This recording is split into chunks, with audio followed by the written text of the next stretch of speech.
Alright then. Hello folks, welcome back to the stream. Today I'm gonna be playing a bit of Holocure. A bit of disclaimer, while I haven't exactly played the game before, I have seen what the game is about, so I don't understand what it is. It's pretty much just a Vampire Survivors-esque game with more content added to it that's based from, well, that has characters from characters based on the VTubers from Hololive. And well, as evidence from here, I haven't exactly. This is the first time I'm launching the game, so I haven't locked anyone. But like I said, it's not a blind playthrough. I know what this stuff is. I know what some of the mechanics are. I'm just not sure about what the last 3 or so updates has been. So I know about the collabs and all that stuff, but not sure about everything else. And outside of this one, the only other type of vampire-esque survivor game that I played is actually just Vampire Survivors, though it was during the time when it was still being paid for, I believe. It's now, I think it's now free. I can't remember. But now, let's just delve right into it. Let's just get started. Well, go with Ina. Not gonna lie, well, yeah, out of the Hololive girls, the ones that I've watched more frequently, it has to be Ina. Out of Myth. Sorry, keep forgetting about the start. If I remember correctly, one interesting thing that. Okay, there we go. It's left click, so toggle it.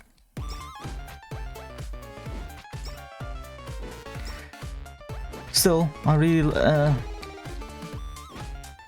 won't say that Hololive really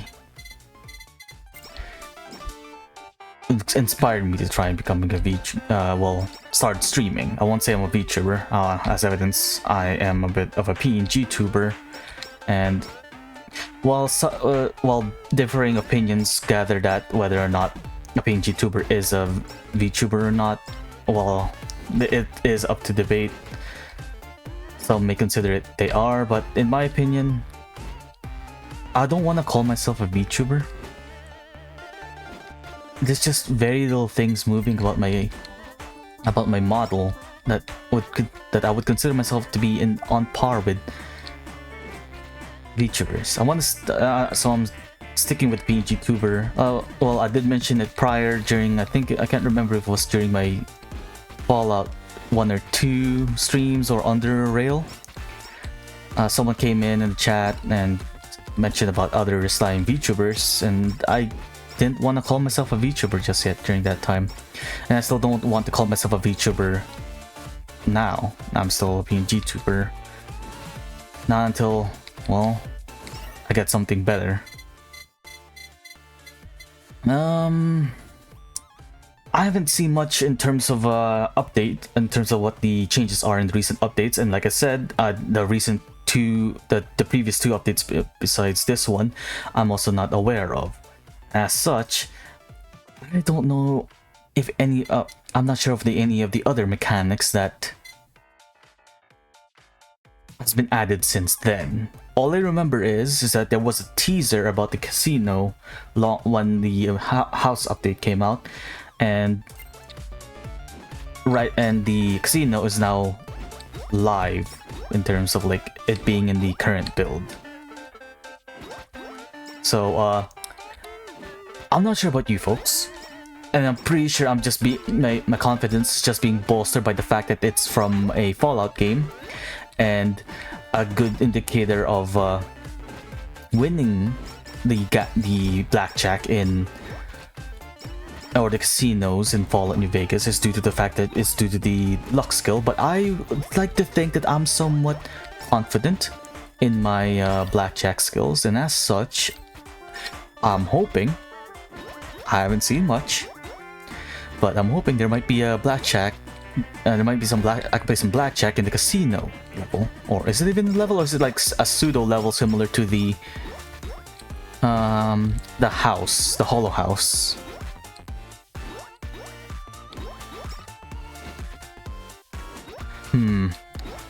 I thought after watching a bunch of people play, like, well, I won't say the recent updates a few games ago, and some people who've been discovering Holocure for the first time, maybe my tactic of just spamming leveling up the base weapon isn't exactly the way to go. Well, I guess that was what that's what my strategy was back when I was still just watching people play it. Well, when it first, like, I won't say first came out. I watched, like, I think the first 2 or so updates, and I always just thought, yeah, just keep updating the base stuff, and eventually you can start moving on over to the others. Okay, those aren't the phantom ones, right? I almost like went up to them and just gave them a good old hug. Oh, this is a good little... Wait, was that the tentacle that added a little bit of a knockback? I am surrounded. Help me. Coins. But yeah, I've been meaning to play Holocure for a long while. It just also happened. It just also happens to be that, oh, there was a new update coming out, and I started streaming like a couple of months ago. I might as well just... Well, I didn't want... Oh. Well, 3 boxes then. That's nice. Sure. Now I guess we'd get some... we can do some collabs with the stuff that came out. Oh, there we go. Got some achievements. Well, it's not visible because OBS is capturing the Steam overlay, but don't you worry. I didn't just like wipe out my save or anything like that. No, this is first time I'm actually playing it. Yeah, I've been meaning to, but just never got the time to. Mainly because, well, I guess there's just a bunch of games that I didn't want to add another... The thing is, I don't want to add another game to my long list of games that I just start playing and just get back into it and then never stop playing again. It's also partly the reason why I haven't, in all honesty, I haven't streamed... there was a gap in my streaming activities between, was it August? Yeah, early August, late October, to late October. I just got back into playing Cataclysm, and I mentioned it in a previous stream, but Cataclysm Dark Days Ahead, it's not much of a fun game to stream.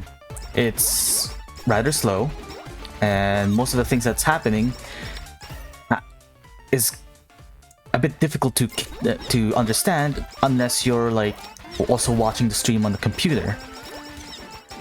At which point, you're just... That's the thing. You're more likely to just keep a CDDA stream on a second monitor and watch it over. Oh, hello. Golden Yago. Pretty sure he drops a lot of coins. Get back here. Oh, tree. No. Get away. Come on. It's a bit of a DPS check, not gonna lie. Get back here. There we go. Nice. Gum. Money. You see, Mr. Powers, I love gold. Well, it's coins, but still. Slowly leveling up the other weapons. There's another box over there, so we'll get that shortly. I was kind of hoping for another level up for the book. Oh, it's just food. Can't see. Heal me, buddy. Oh, so it does deal damage. Or knockback at the very least. So that's nice. Not gonna lie, part of the reason why it does somewhat decide my my avatar is kind of somewhat similar to the Takadachis. Simple, really recognizable shape, silhouette, and just really simplistic. It doesn't need any more. It might need a few like accessories, but it's recognizable enough, yet simple.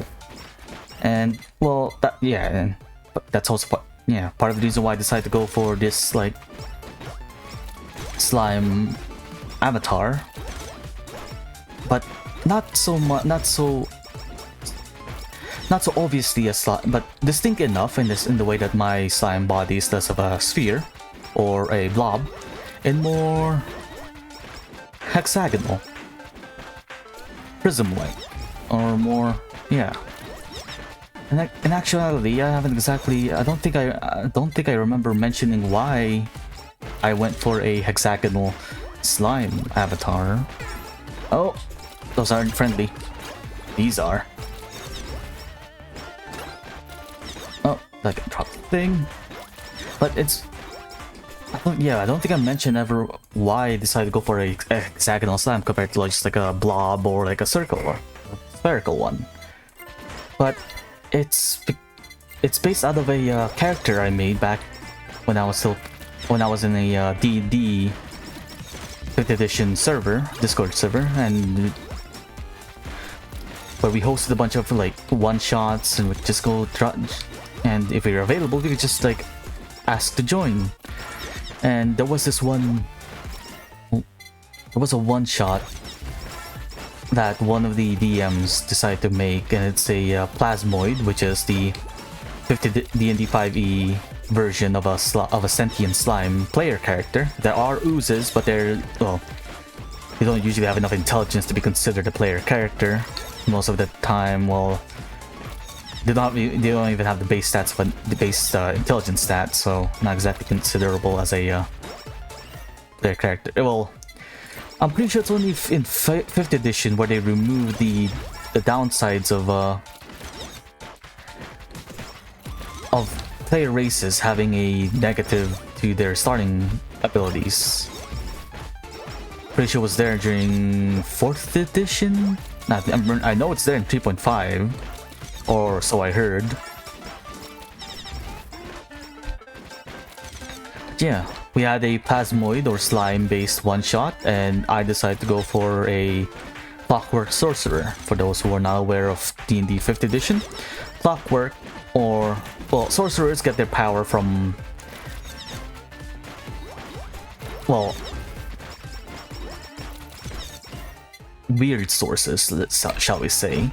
And in my head, in my thought processes, I considered, well, clockwork sorcery, clockwork, most of the stuff that are considered clockwork or automatons usually have a lawful nature to them, or the respectfulness of the laws of physics in my head, or at least that was what I was thinking at the time. And well, what's more lawful, or what's more abiding of the laws of physics than a perfectly polygonal plasmoid with perfect equal side lengths. Well, and as such, this avatar of mine was born. The character was a clockwork sorcerer, had a really rigid, but still bouncy exterior, or plasmoid. A little all funny, what's it called?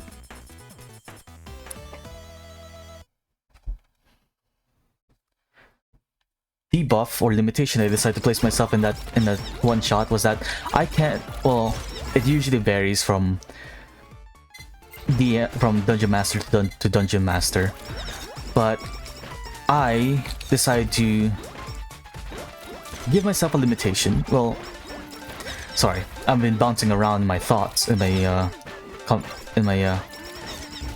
just got an achievement. Sorry. Oh, but yeah, I've been bouncing around with my topics there. My bad. Sorry. Oh, first mini boss shows up, or boss, I guess. But usually, most dungeon masters in 5th edition allow diagonal movement with this that uses up that same amount of movement as if it's just a cardinal direction. So I haven't met a dungeon master that decides to be like, hey, going diagonally takes 10 feet of movement and 5 feet after. Most of the time it's just 5 feet. But since I decide to make a really symmetrical player character, I got hit by the thing. Oh, friendly got healed. But since I'm going for that, I decide to, you know what? Just to say a funny challenge for myself, I'm gonna play this one shot without the ability to go diagonally. Because, well, in my head, though it's not exactly perfectly demonstrated with my, well, when I think about it, it's not perfectly demonstrated with my portrait or my avatar. My character turns sideways and begins rolling like a cog.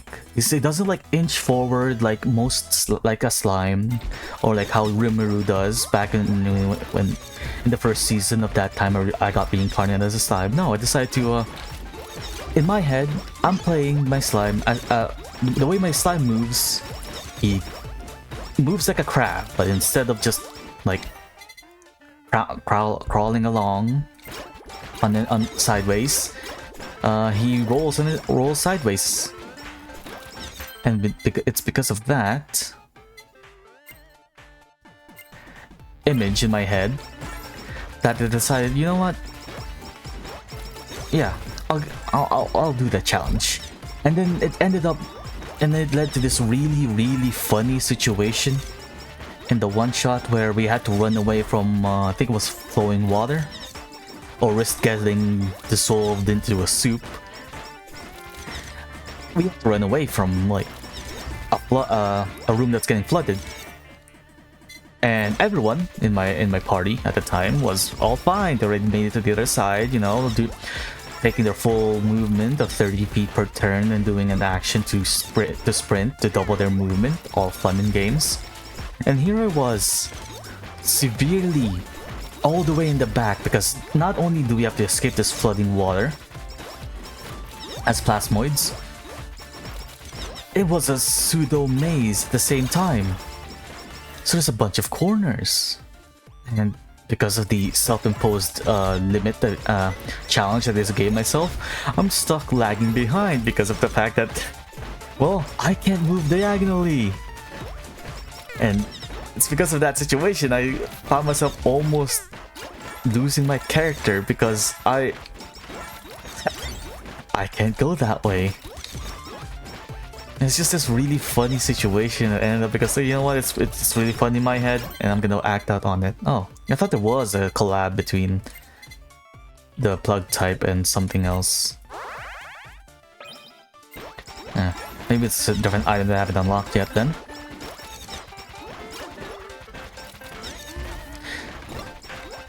Oh no, I accidentally destroyed the statue. I was gonna leaving that alone and just like planning on picking that up eventually.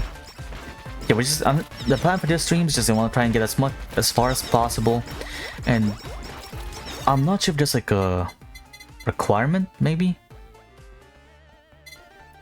for getting access to the casino. All I know is, as in terms of like the thumbnails I've been getting on YouTube, I haven't like watched any videos, but I've been getting recommendations in my feed about what the update's about, and from what I've gathered, it has the casinos out, so I can't wait to get access to that. Oh, I thought I got access to the box, but no, I actually just leveled up.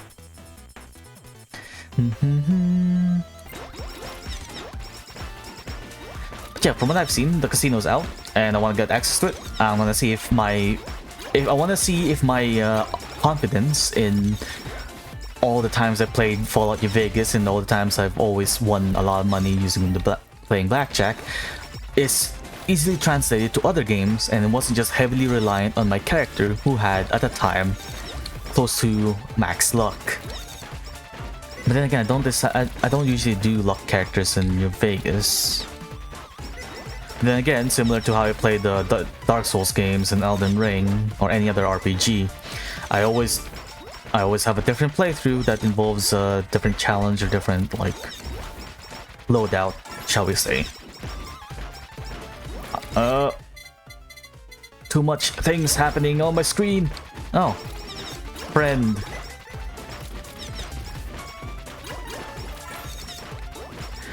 Yeah. I want to see if that, yeah, so, but I want to see if that carries over. That would be really funny. Well, no, then again, not many, out of the EN members, not many. I'm pretty sure the only ones that played Fallout New Vegas was, I'm pretty sure I think Gigi played New Vegas, I can't remember. But I know Biju did, and Gura, Ame. Maybe Kali? Can't remember. But it would be really funny if Caravan found its way into Holocure in the casino. Is it true? Wait, is the game even patented?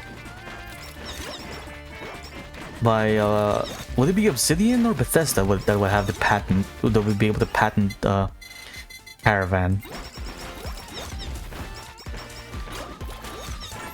And again, it's highly unlikely. It's pretty much just more or less just a Fallout New Vegas meme, less so of a HoloLive meme that no one knows how to play Caravan. I'm pretty sure there's a collab between the cooking and the plugs, so we'll try and max that out.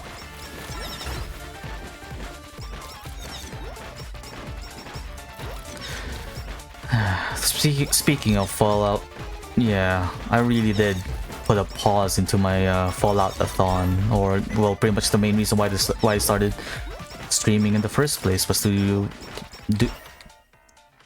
do a playthrough of all Fallout games.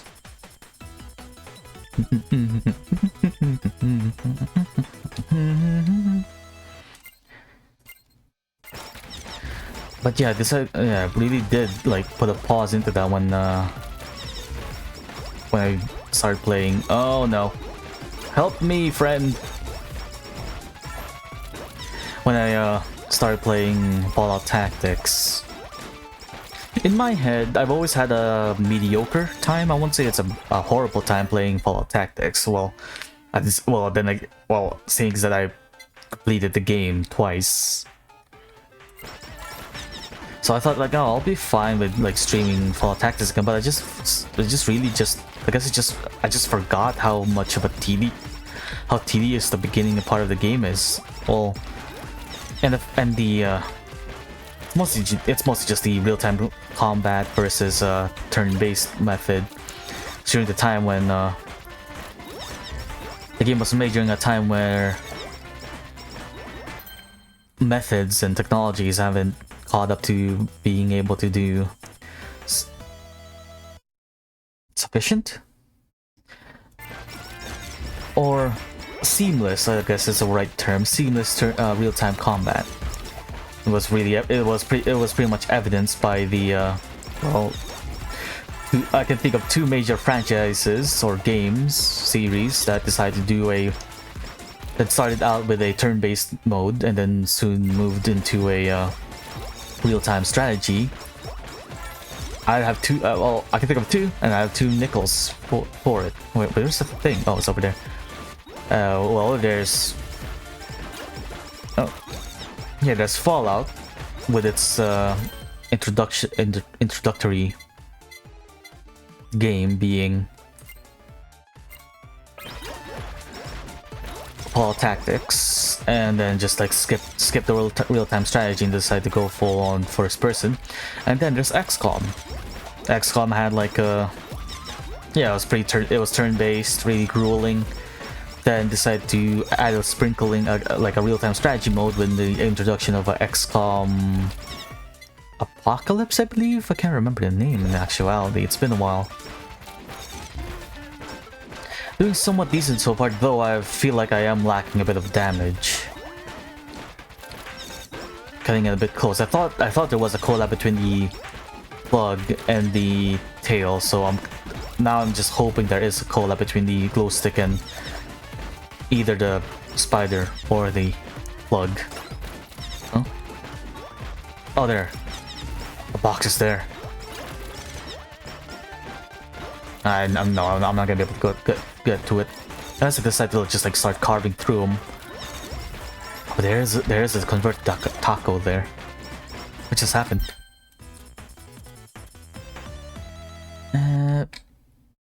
15 HP and then more weapon damage. Okay.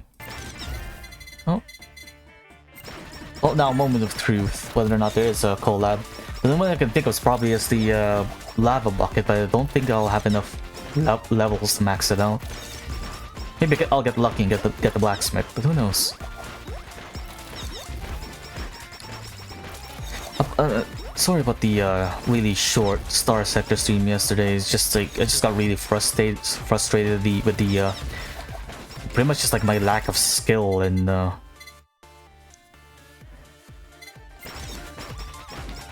just general for new game annoyance. Because in comparison, I'm at the point in my off-stream playthrough for Star Sector where I'm like, okay, what do I do? I guess I'll just like decide I'll clear out all the bounties, and then eventually I guess like I don't know, take over the hegemony. Yeah, and going from that, being able to just like, well, I found a little something at the abyss. I've been using it. Well, no, I decided to stop. I decided to like nerf myself a bit and decide to like find a different capital ship to use the weapons in. Oh, last time.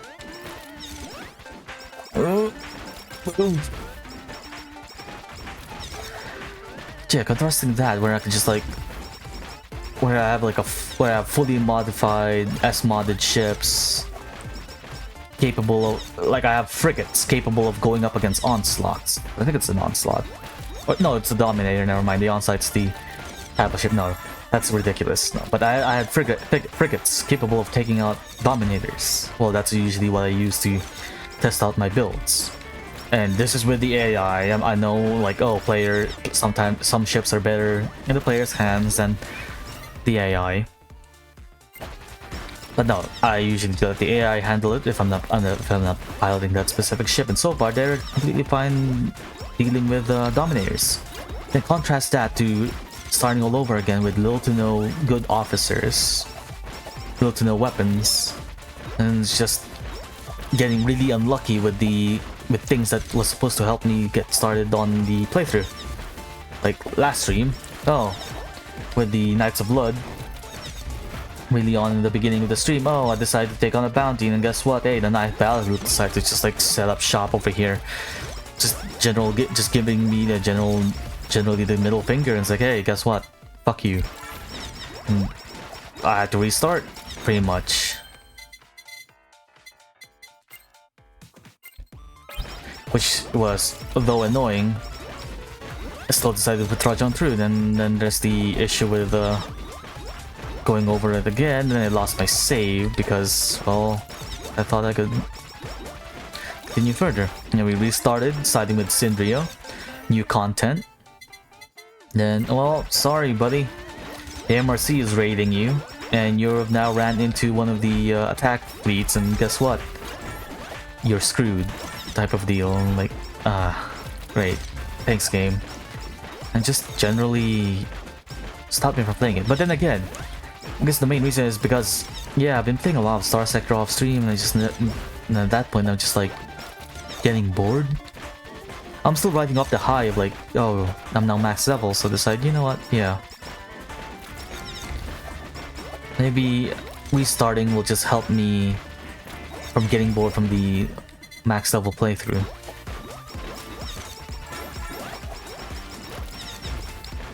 But just never got back into it.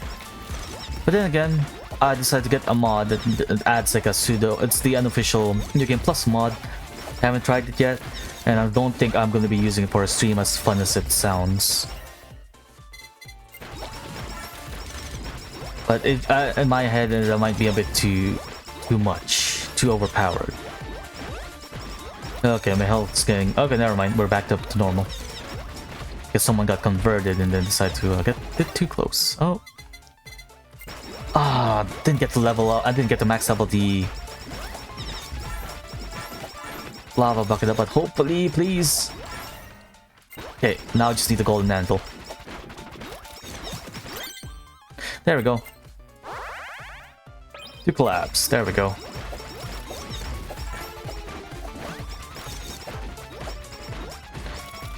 Where is she? Oh, she's up top. Still, it is a bit unfortunate that, yeah. And getting all the achievements now. It's safe. Credit card, stolen pick bank, calling board. All the unlocks. Now then. If I remember correctly, we go for the stamps, enchantments, and where's the special abilities?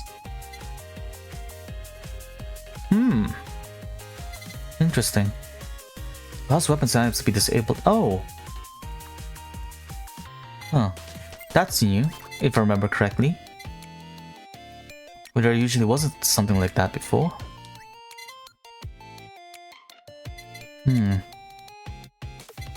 Yeah, I'm not exactly... This looks useful, but I think I'll just save the rest of the money to go to roll some gacha. Who do I want to go for? I do want to get my hands on... Or maybe one of the newer characters. Yeah. I think the new roster is the Holo Fantasy and Holo JP Force, right? Don't remember seeing them prior.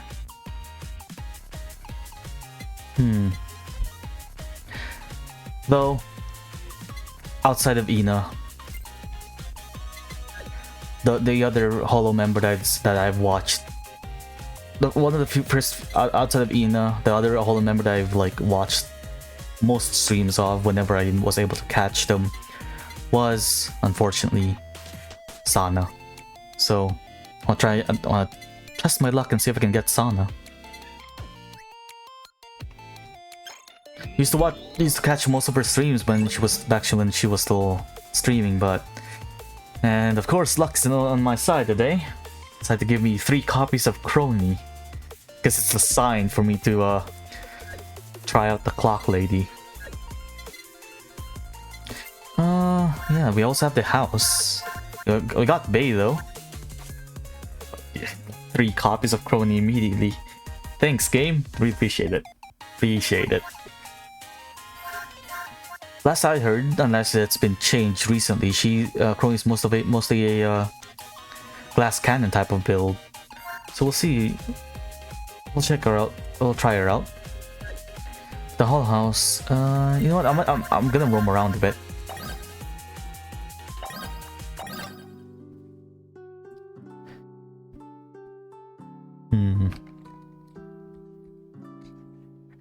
First and foremost, let's get the Easter egg.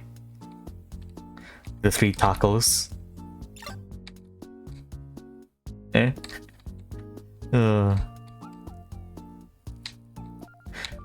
but first and foremost, I want to see. Can I get the access to the casino now?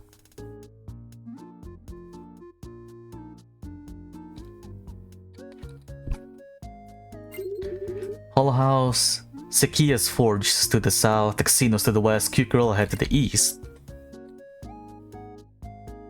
Cute Girl.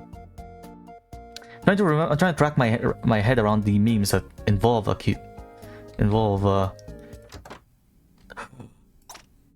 Jump King. Okay.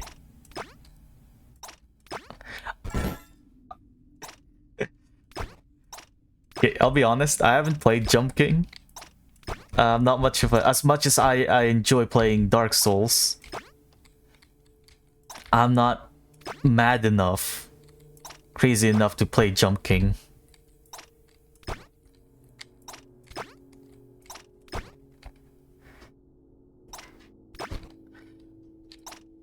Or any other Rage games for that matter. I didn't play like back when Flash games were still around. I didn't play like QWOP and the sequel where you control a horse.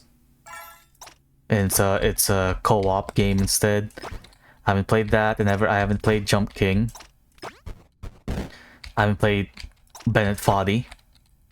It's just, well, I just don't want to like. I hardly get mad, especially in games. Most of the time, well, I get annoyed, but I don't like get outwardly mad. And I don't want, and to be frank, I don't want to see myself be outwardly mad. Ow. Wait, where did I go? Game? Where am I? Help me! I wasn't paying attention to the game. I was like, middle of talking. Huh. Cause I have to. I guess like I'll check back into the VOD. I'll look back into the VODs later after like off stream to see what the hell happened. I was a bit confused. I was like in the middle of like saying something and then I got stuck. I know I landed over here and I tried jumping, but I don't remember where I went off to. Maybe I was just blind.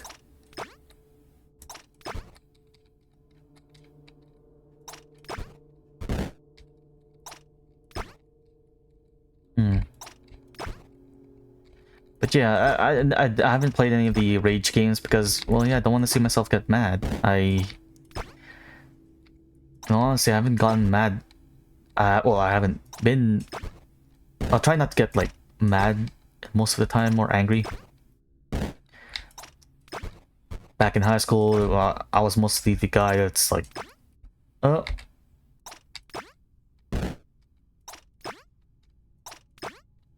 mostly seen as that was like the person that's less likely to blow up when it comes to like arguments and all that stuff. Ow.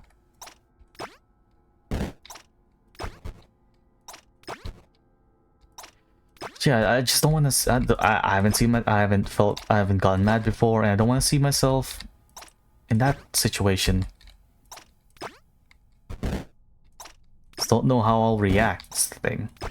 So I haven't played any of the rage-inducing games. I haven't played Bennett Foddy. I haven't played these. Pretty sure. Wait, Bennett Foddy had a new game, right? Where you control. You're no longer in the pot. You're now climbing like a wall, if I remember correctly. Then there was that one Sisyphus game where Fauna decided to do the world record of running up the slope instead of carrying the boulder to the top. Quite a momentous occasion.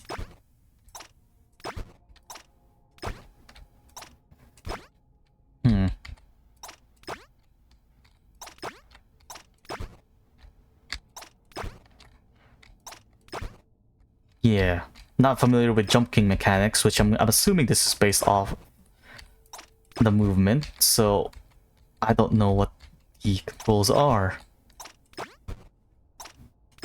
Like, I know you can like do some like insane stuff if you like, ow, time the jumps right. But well, back to that mentioning of I don't play many rage-inducing games, but there I was doing like what 2 or 3 streams of Noita. But I don't see Noita as a rage-inducing game. I see it as a break the game type of game. Okay, I think I've spent enough time on here. Well, 3 minutes, but like I think I'm good. We'll come back to that eventually. But yeah, Noita may not be as like rage-inducing. Well, I don't see it as such. Hello, pretty sure just a new edition. Welcome. This is the Kavaskia Fort. Right now, I'm helping taking care of the forge here while my big sister is out doing her homework. You can craft tools and other items here that might help you on your adventures. To do that, you need to gather materials first. If you go further down, you'll find a bunch of trees and rocks you can hit for resources. Gather a whole bunch and bring them to me, and I'll craft whatever you want. I'll even make you better tools to help you gather stronger materials. Tools have different stats. Let's see. Power is how strong you hit things. Strikes is how many times you can swing your tool on a resource until it gets tired. The gather stat will increase the amount of resources you gather, and precision is how easy it is to hit the correct area when gathering. Yeah. By the way, we also offer commissions too. If you bring the required materials and give it to me to craft it, it will give you lots of money as a reward. But you don't get the item because it is ours. But my sister won't get mad if you pay too much. Now, go get some materials. Hiya. I wonder if there's like a special interaction with her, or if you could show up with Kayla. Similar to how Bloop has a special interaction with the goob. Oh? Hello? Secret path? Secret tunnel. No. Oh, so close. Let me in. Let me in. Oh no, it's over here. Okay, where am I going? No, it's not a secret tunnel. It's just a wide path to get to the casino. But wait, how much money do I actually have? I have 2.5k. Let me see. Let me in. Oh, Pekamama. Welcome to the Quesada Casino. This is the perfect stop to take a rest from your adventures and just enjoy some fun games.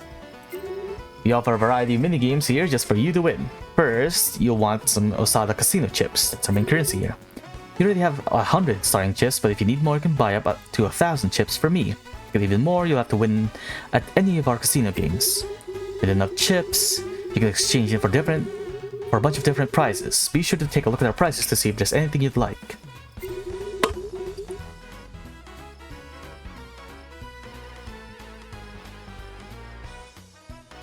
Hope you enjoy your stay here. You know what? Let's see what the prices are.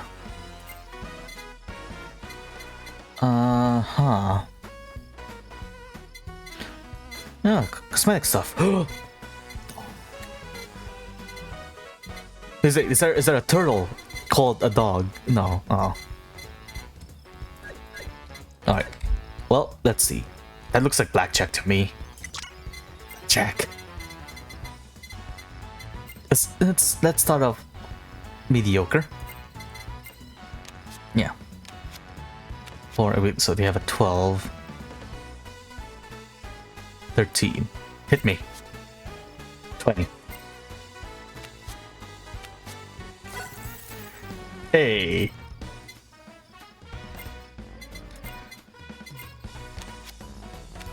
Alright guys, this is gonna be the rest of the stream. I'm just gonna be playing blackjack. Because I would never do this in real life. I'm not lucky enough. To get most I need is for 5. Stand. Ah, shit. Hit me. 11. 10. Blackjack. Nice.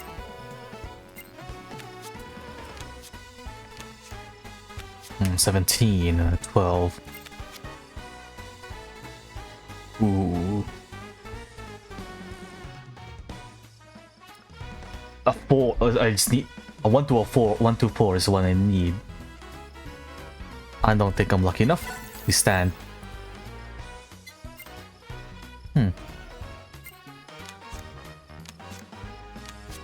13. Also, this is a bit okay. One thing I just slipped my mind when I was looking at this, like, oh, the dealer is just showing me their card. It's usually where they hide the other card, and it's just up to you to see whether or not you can top it. More. Not worth saying.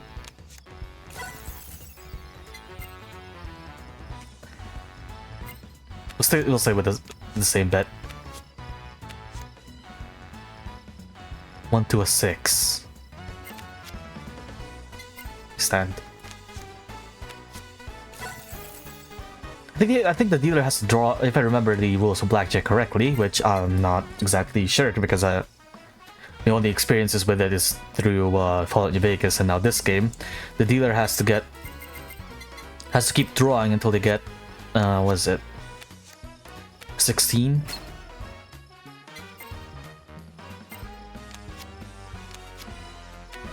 19. 16. Oh! Spend 25% of the current bet to increase the chance of bribing the dealer. If it's successful, the next roll will be a blackjack if possible, or a 10.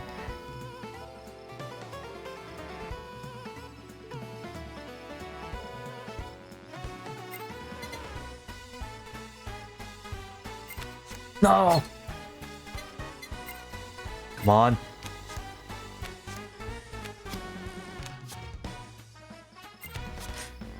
Ah, and this is why I don't actually... That's... Let's look around a bit more before we leave the casino, because this is the new stage. No. We still have 2.5k if I decide to... Oh, this is the racing that we saw, and this is the combat one where we... Math quiz. Oh no, I don't have enough carrots. What's this? Higher or lower? Oh. Okay. I don't think I can do much. I haven't exactly explored the Hollow House before. Like I said, like I only saw it get introduced. Oh. No! He's dead! Buddy, no! He was too exhausted. Don't exactly remember what these guys do. Recruit volunteers for work, help you slowly make money, as long as you keep them well fed. Okay.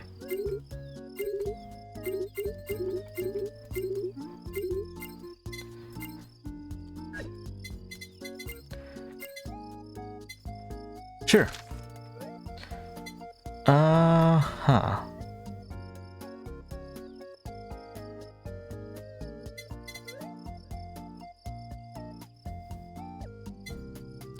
One spy. That shrimp is a spy.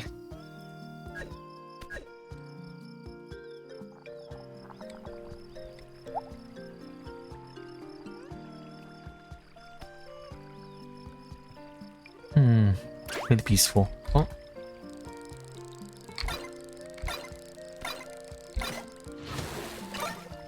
Shrimp. Feed the shrimp to the shrimp. Okay, but no. That's back to the title. Alright, let's try this again. Let's try throwing these things that we got a bunch of we leveled her up a bunch of times. Oh, I guess I could have what's it called? Got the upgrades that were necessary for the second level.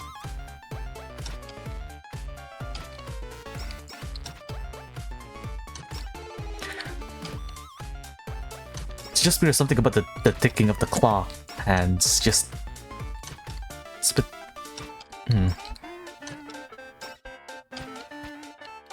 I can't describe the feeling. Yeah.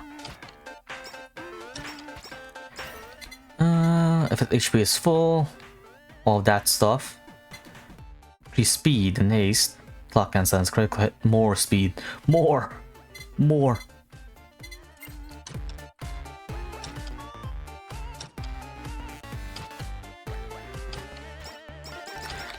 Yeah, outside of like the games I've like been streaming so far, I think it's getting it's about. Now I won't say if it's about time, but I think I might have to start. I have to start looking for other games to stream soon. Like, well, I still have the rest of the Metal Slug Tactics to go through to unlock every single character. Try the different ones. And there's this one. I feel like outside of this game, and maybe like the occasional like combat in Star Sector, there isn't much action-packed games. Well, I was watching Henya the Genius stream like yesterday, and after I ended my stream, and I just found and it turns out she was streaming she was streaming, what's it called, Cyberpunk for the first time, and like seeing her play through all of it again. I'm not sure about you guys, but more often than not, whenever I'm watching a streamer or some videos about a specific game, I'm usually either playing the game myself at the same time, or I want to watch other people's like reactions to the events in the game, and that inadvertently just causes me to want to play the game all over again, start a new playthrough, and that's how I felt with watching Henya stream Cyberpunk yesterday. It's like, oh, this is making me want to play Cyberpunk all over again. Granted, I started like a bunch of different playthroughs of different builds, well, because it is an RPG and it's an actual RPG, not like Fallout 4. I can't say much about Starfield as I haven't played it. I only heard things about it. I won't say what kind of things, but I've just heard things about Starfield. But I've had experience playing Fallout 4, and it's a bit of a, it's the big indicator to me that Fallout 4 isn't similar in terms of like RPG mechanics than the previous games is the fact that I can't make multiple playthroughs. I cannot do multiple playthroughs of different like builds. Because that's the thing about Fallout 4 is that that less damage, more speed. But that's the thing about Fallout 4 is it made every single weapon in the game. It made the game more accessible to people. You have less gated content that has a specific requirement. I've also noticed, in all honesty, it's not just Fallout 4 that does that. I've also noticed it in Skyrim specifically. Well, Skyrim was the example, but I was viewing Skyrim with rose-tinted glasses, considering I played it a bunch with like modded content and otherwise, like Return to Elsewhere, a bunch of like the big content mods, including the I can't remember what the name of the mod is anymore, but it's the one that eventually like released like its own standalone version on Steam, where you find yourself, I don't think it's back in time specifically, but you find yourself in a time loop where in a really interesting location where as soon as someone commits a crime, the apocalypse happens or something like that, and then time resets and you find yourself in the start of the time loop. And it's just like, I was just viewing Skyrim like that, but eventually I just come to the realization that yeah, Skyrim, well, I only came to the realization because of that, because I only had like one playthrough of the Oblivion. Morrowind I tried to get like pretty far on, but I think it was just something with my mod order, but I got stuck when some of the fixes and like revamps of like cities and such. No, it's not even that. I think I just got like lost and then didn't have the motivation in me to keep on exploring, because I got to the point where I'm like, I had to like rank up on one of the guilds, and that's one thing I really did enjoy from Morrowind that I don't think was kept in Oblivion, was gated content. And I do mean gated and level gated content specifically, where it's like, hey, the game specifically mentions to you like, hey, stop what you're doing, you might be under leveled for the main quest, so go out, do some side content. It's recommended that you find yourself like being like, no, not like the leader of a specific guild or something like that, but close enough type of deal. I need a way to get some health back. But yeah, but that's one thing I like, that in my opinion was an interesting addition to the series, and it's just nice. It's just a nice method of keeping everyone like of ensuring people don't get mad. It's like it's a method of keeping like the difficulty curve while also not like making the game too open-ended or accessible from the beginning.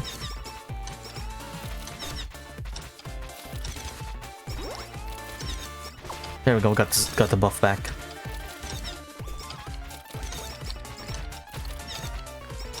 So, in my opinion, it's a lot better than, you know, just making every other area accessible, or yeah.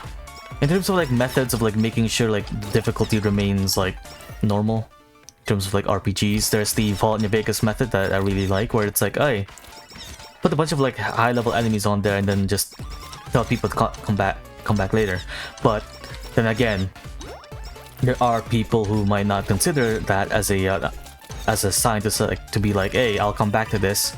They'll take it as a challenge.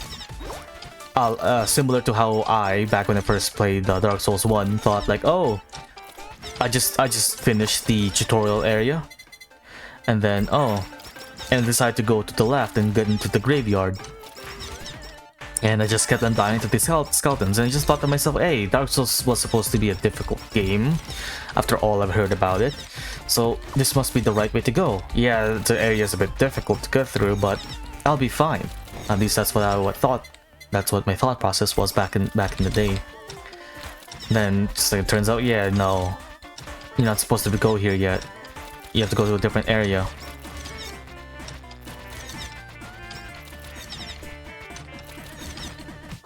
So people might just consider like, oh, you think you don't want me to go here? Well, guess what? I'm just gonna keep on doing it. But another method of like forcing people to go down a specific, or like to like level them up first to make sure they're not like under leveled for like a quest or so, is to go like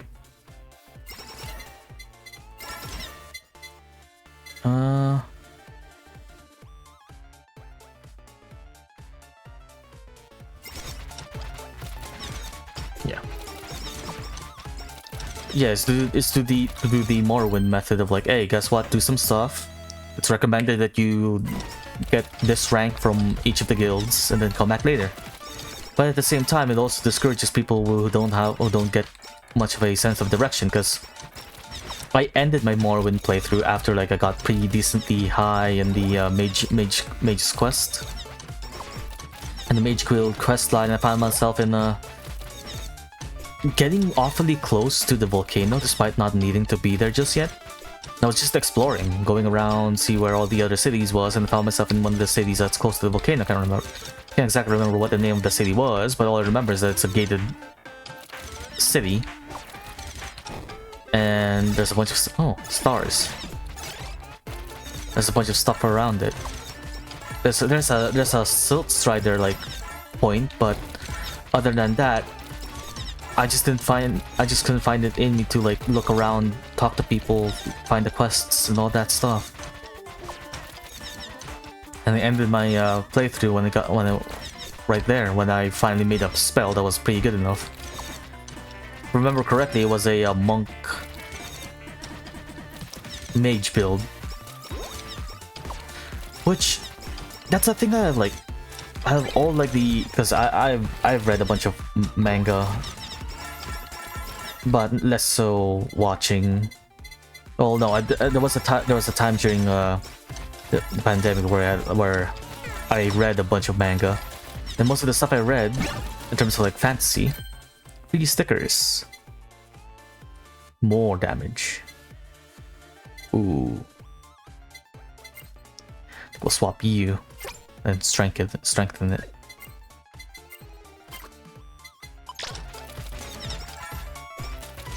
But that's one thing because like I've already mentioned it prior, I'm a bit of an isekai nut. That might be slop, but it's in my eyes it's enjoyable slop. And I don't mean like, oh, power fantasy stuff. No, I really enjoy like other stuff. Well, my top 2 isekai anime is That Time I Got Reincarnated as a Slime and Log Horizon. And there's 2, and for those who are not, those for those who are not aware of those two shows, it's like, oh, okay.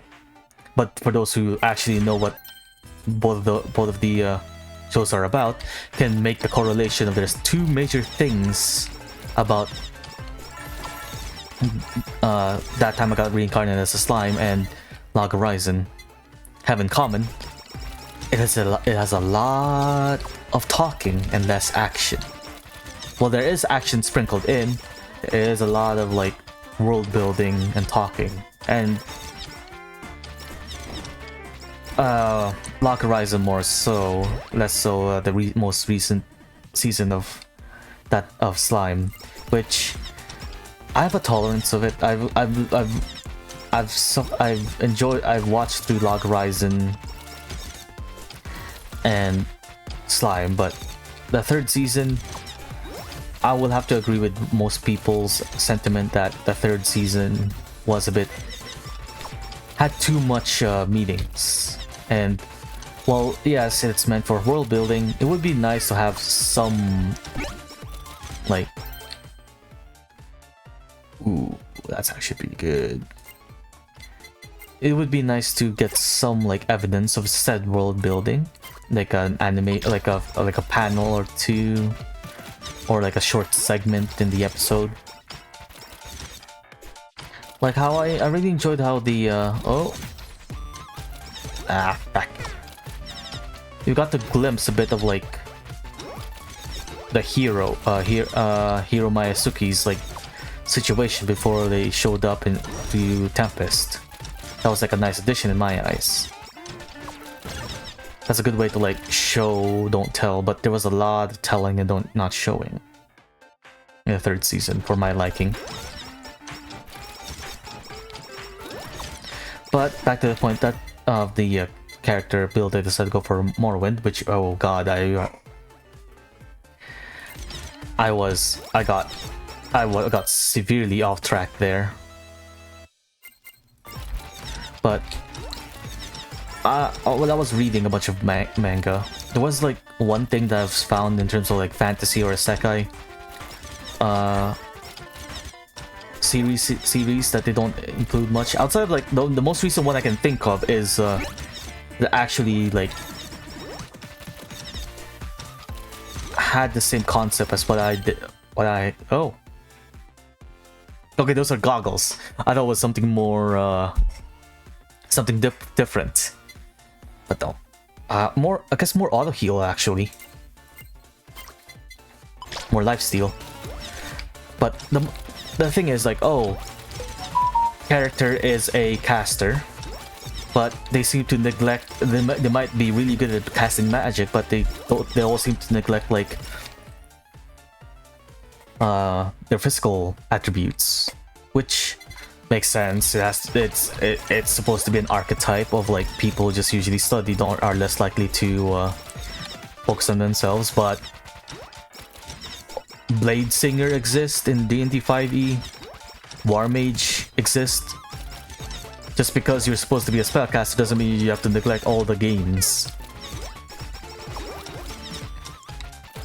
And that's always the thing I can think of, like, oh, you're covering your bases if you go with that route. The moment you run out of like, oh, mana or spell slots, you have the backup of your fists to rely on to keep yourself safe. And the only other series I've seen so far that actually represents that like strategy is the wrong way to use healing magic. Where, well, which kind of makes sense because the main teaching provided by the mentor figure in that show is that, hey, you heal yourself while, ow, shit, I got hit.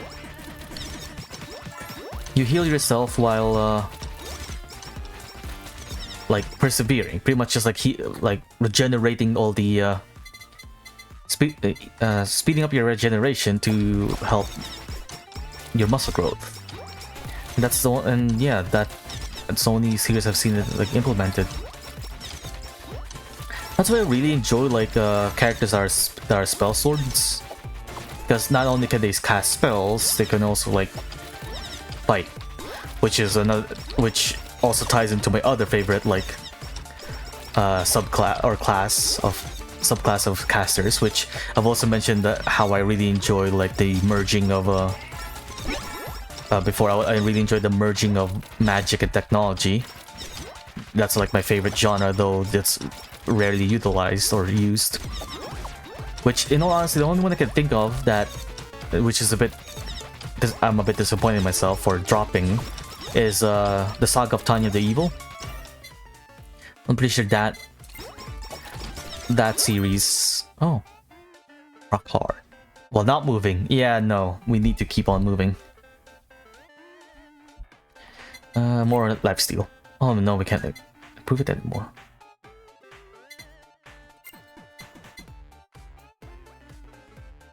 More size then.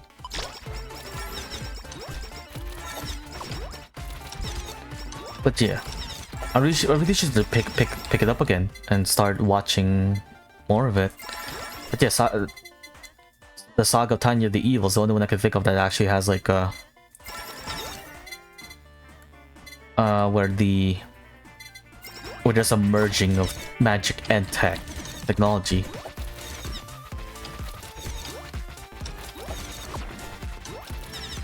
But all of that's just like, it's just something really funny to be like a wizard with a gun. Something about the imagery is like, oh, I may be out of spells, but oh no, it's like a literally like the one like Maxor like quote. It was like, oh, I may be out of spells, but I'm not out of shells during his like Baldur's Gate 3 video. Like, yeah, you may have you think you're trapped in here with me, but no.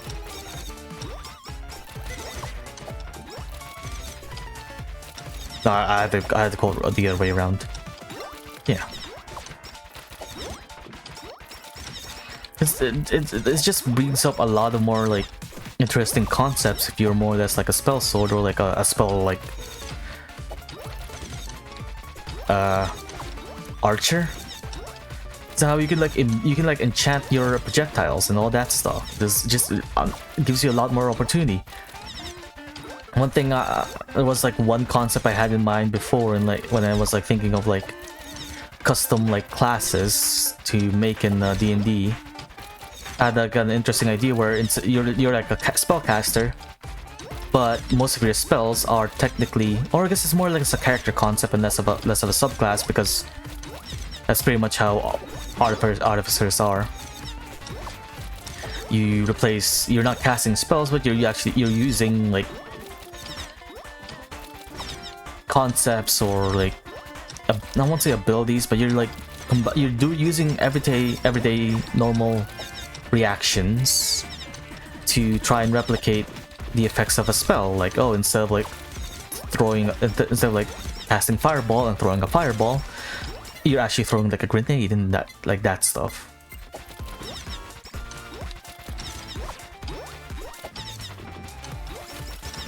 But yeah, there was like a character concept of mine before where it's like, oh, I do have a gun, but most of my spells are shot through it. Which, in all honesty, that's just like the spell. That's just the what's it called? Oh, I can't remember the name. There was a subclass for Artificer that has the cannon. Armor? No. Wow, why can't I remember it? Artillerist. There we go.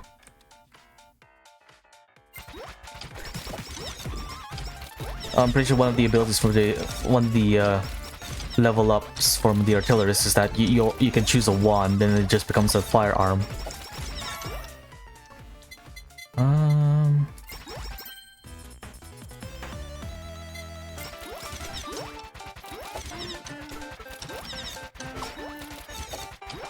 Yeah, that's like always the interesting concept that I thought of, because it also played into other more story times about my other characters when I was back when I was still playing D&D. Give me a moment, just getting a drink.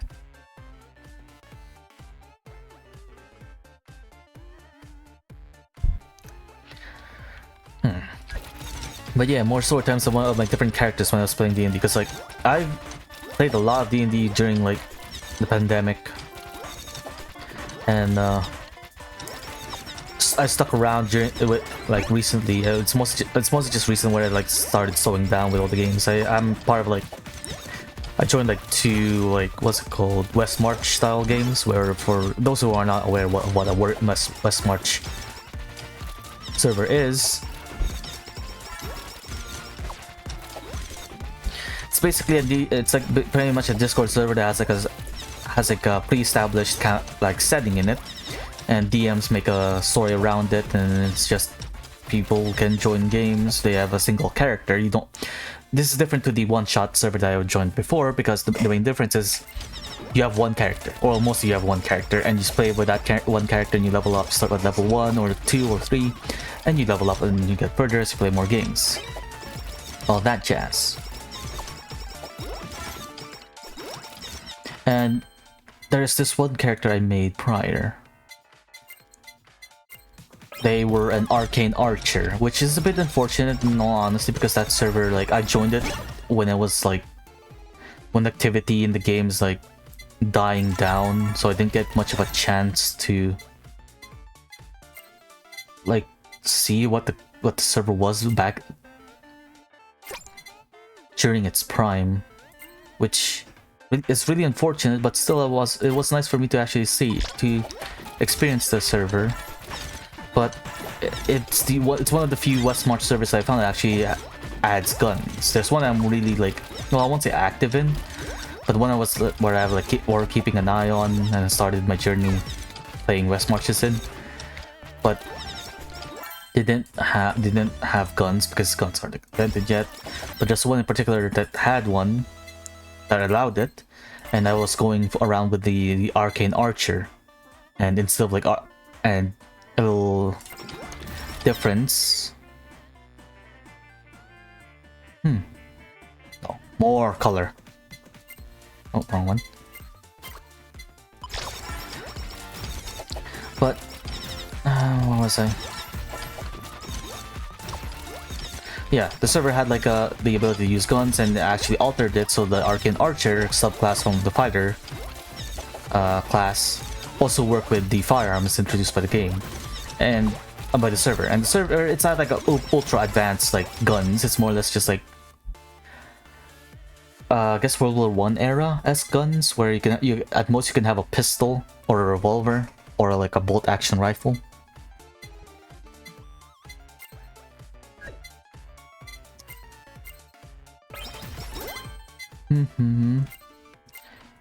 And it wasn't that server where I like thought about this one character. It just, instead of like, because the main thing about the arcane archer is that you enchant your arrows, but instead of that, my character, who was a dwarf, belonged to a secret research organization who thinks that, because it's a post-apocalyptic. Okay, people might recognize me if I keep on divulging, but I'm a small streamer. Like, I'll be fine if I like start revealing some things about like the character I played.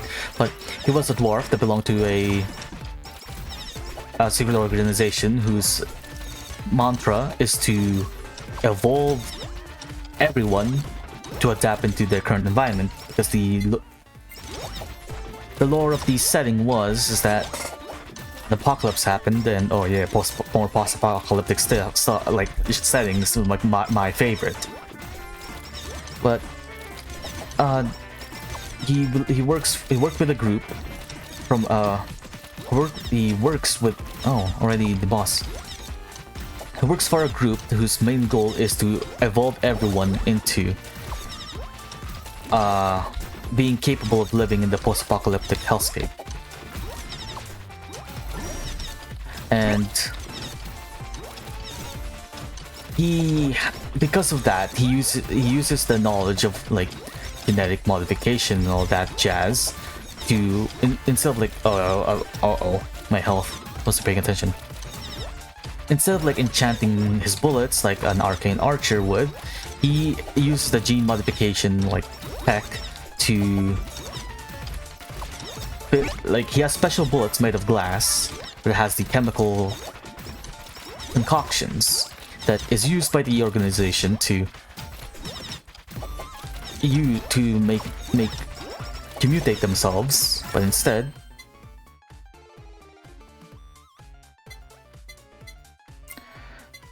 more colors.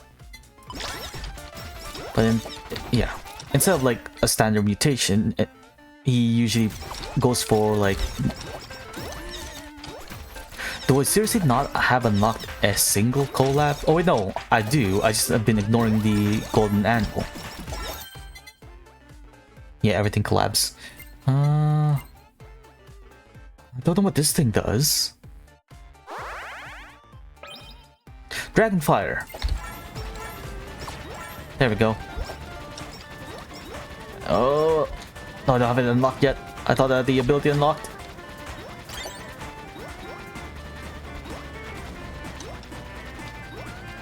But yeah, his bullets have like the same concoction to mutate. Like there was like my favorite was the blinding, the stunning one.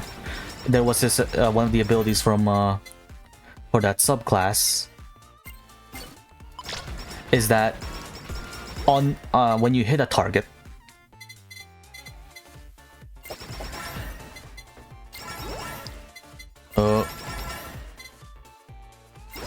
when you hit a target. They have to make a check, and if they fail the check, they are. Oh, it's like it's not stunned, but they're unable to act for a single turn. But they're invulnerable to all damage. The regular text for that ability is that you send them off to a different plane of existence, and they're stuck there for a single turn, and they'll eventually come back. That was the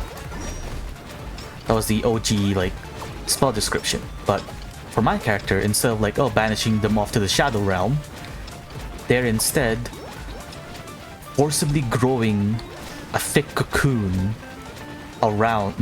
Oh no, I died. I got crowded there. The coins.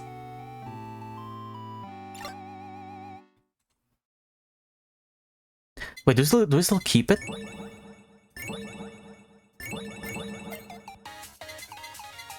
We do. Okay, good. I thought we didn't get the. I thought we didn't get to keep the money on the loss. What's the requirements for the second level? Get level 2 attack, level 2 speed. Right.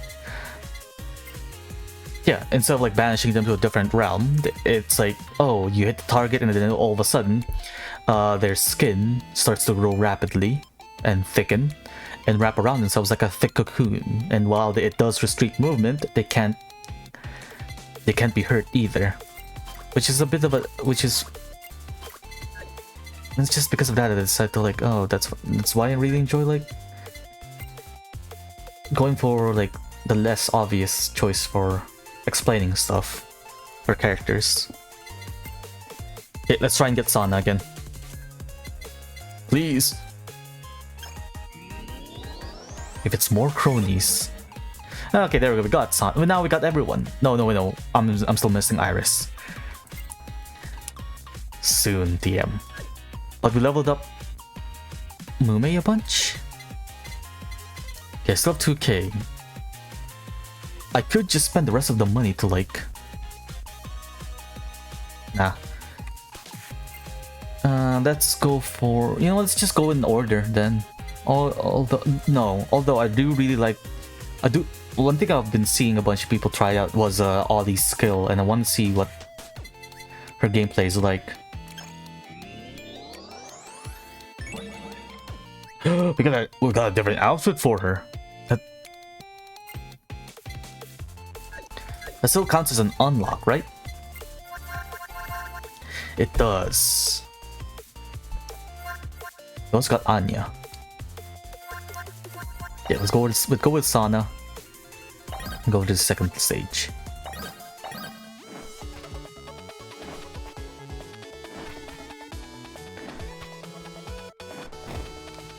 Yeah.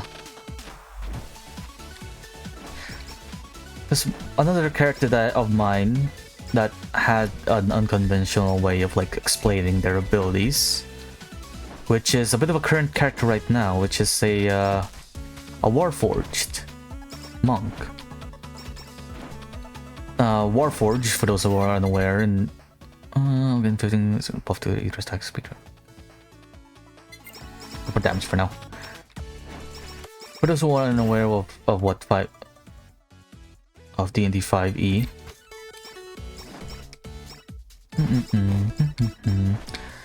Warforged are a sentient race of robots made for war, and they're not usually sci-fi because they can be made out of different materials, not just metal, which is a bit of a confusing concept. Uh-oh. I am surrounded. But yeah, he's a Warforged monk who's of the Way of the Astral Self, like, subclass, and his method of generating like the astral abilities is not through like his spiritual self. No, it's because, well, his core is what's creating the abilities. The main draw of the subclass is the fact that they can make a set of arms that uses like a different stat for damage. Uh-oh.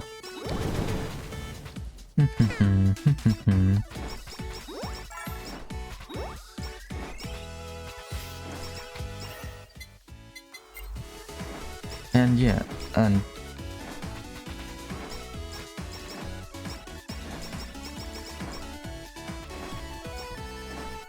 I gotta be careful of this like barrier. I can't remember who it was. I was watching. No, I was watching. I got stuck on it. Oh no, wait, it was Cinder. I was watching Cinder play Holocure. I think it was like a few weeks back before like her trip to Japan. I think she played Holocure, and she always gets stuck on this like divider. I think it's a cubicle divider. Similar to this thing, but vertical. Uh-oh. Big. And I cornered myself a bit there.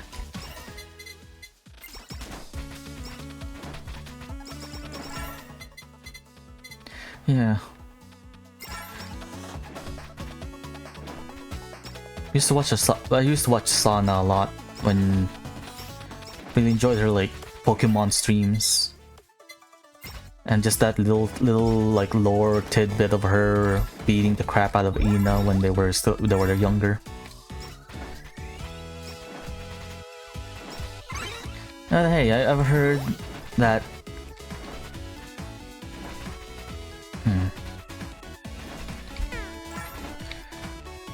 Just seems like I got really bad luck with like the different like holo talents that I watch.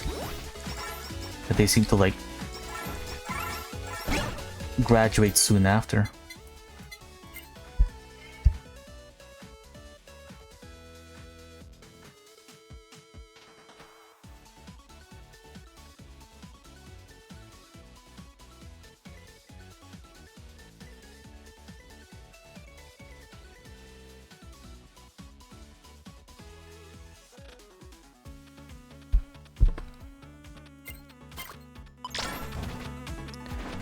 I guess that's partly one of the few reasons why I decided to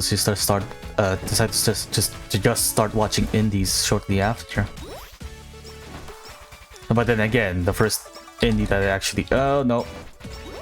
I watched also graduated soon after, which is a bit unfortunate. It's just more of a testament to my luck again, with like the streamers I decide to watch. But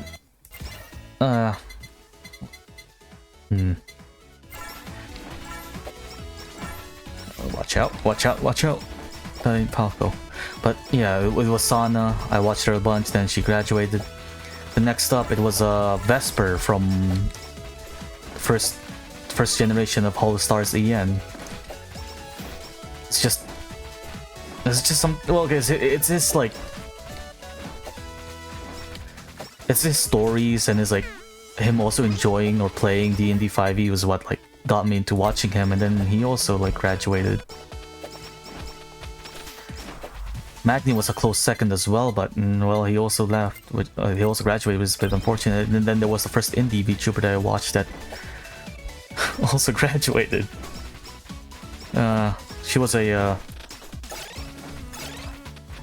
fox girl who streamed on YouTube mainly, Freya Fuyuki, and then can't remember which. I think it was during the time when like the first God of, not the first God of War, but the second, like the second God of War, God of War 2020. I can't remember. The second God of War game that takes place in Norse mythology came out. And I was watching a bunch of people stream it, and I ran into her streams. I can't remember if there was another game that I watched her stream that also before that, but that's the one I can remember the most. I was watching her playthrough of the second God of War game. But there was another game that I just remember watching of hers, and she made a comparison. But I just can't remember what game was, which is a bit annoying. All I remember is because she made the mention that she was playing God of War shortly after, and she just finished playing a game where there was like a pet dog or wolf that also sacrificed themselves or was dying. She made the connection, but I just can't remember what that other game was. That's good for now when I don't have all of the slots for weapons. I just can't remember what the second game was. She mentioned, because Freya mentioned it when she was playing God of War. I just can't remember what the other game was. Just can't remember what for the life of me.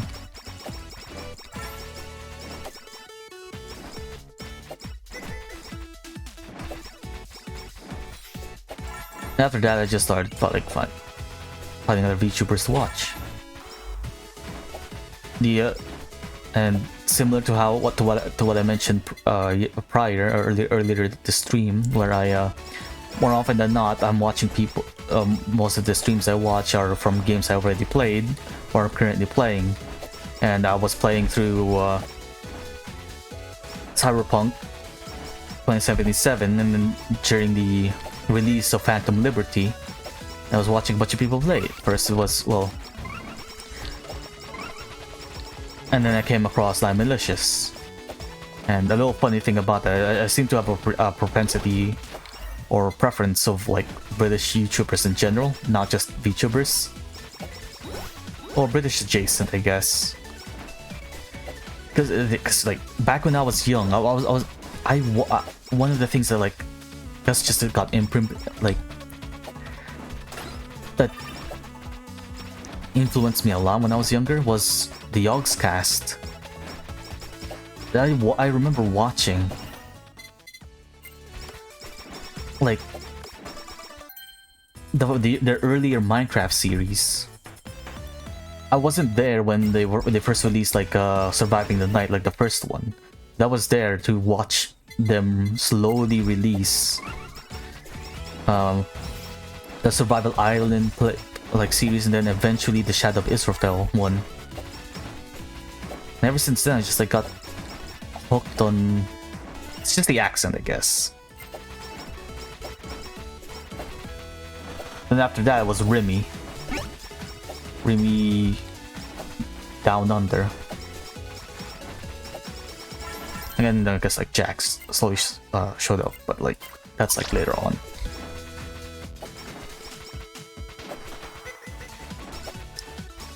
Yeah, and after Lie Malicious, there was no, yeah.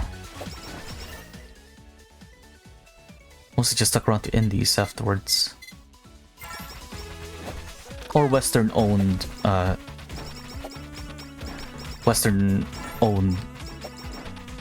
VTuber companies like Face Connect, like Tenma specifically. Something about the screaming fox woman intrigues me, which is really funny because like I watched when I was playing Noita, I was looking for videos about it, and I ran across Albino. Then, eventually, to my surprise, he started collabing with Tenma, which is really funny. It's just one of the funniest like pairings I've ever seen. But it just never crossed my mind that eventually, somehow, these two creators started like collabing, and it's just ended up being a really funny combination ever since. Like recently, I just like finished watching one of their videos where they were playing what was it?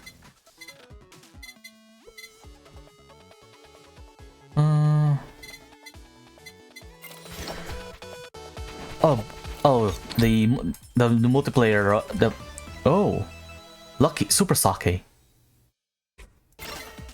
Your aiming becomes unstable. Yeah, guess what? Most of my weapons don't require aiming, so yeah.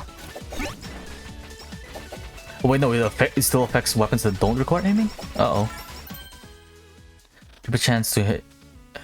Oh yes, more money.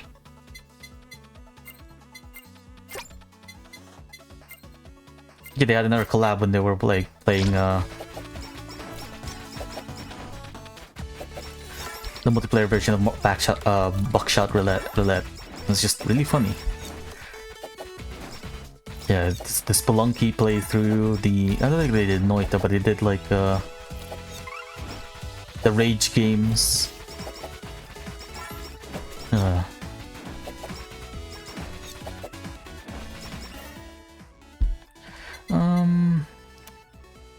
Let's get the lava bucket and start leveling that up.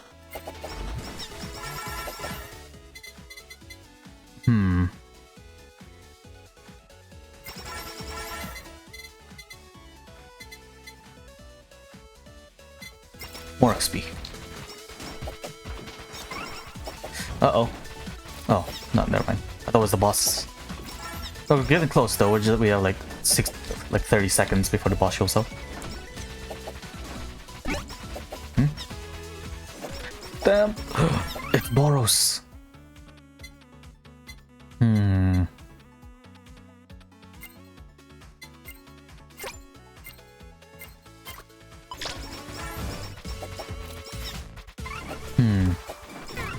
Oh.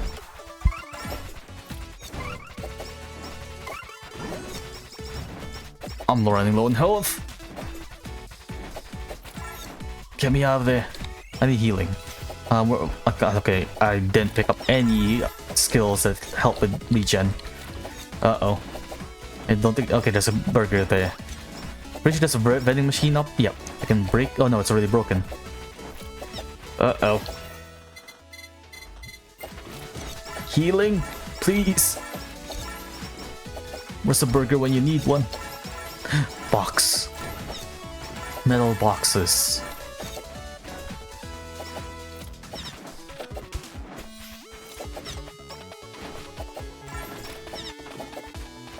Please let there be a burger there. No, it's just more XP. I mean, thanks. Oh no, Miko's here. Oh, run! Get away from the fire.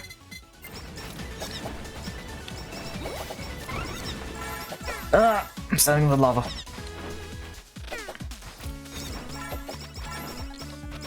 Okay, this is a bit of an issue because I can't. Most of my attacks are really close range, and I can't. No, there it is. Ooh, that's a decent amount of money from that though. Got limiter, and before I proceed further, I'm gonna take a break. I'm gonna get some food, get some more water, do some stretches, and use the washroom, and then when we return, I'll continue on with some more Holocure. Maybe might do some gambling after. We'll see. I'll see you all then.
Alright folks, I'm back. Let's continue on some more with some more Holocure.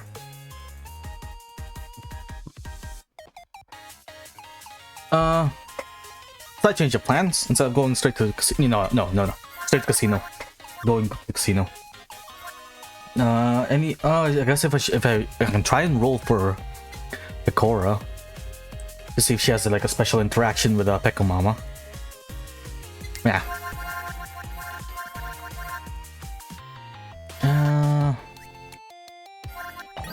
Let's go with Gura. Let's go with the Goob and see if we can get access. So see if we can do some math. We have 18. Ugh. Oh god, conversion rate. Ugh.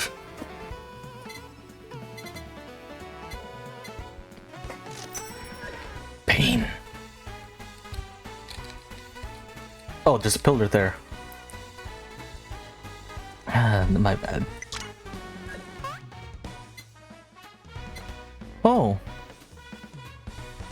Oh. Did I get money?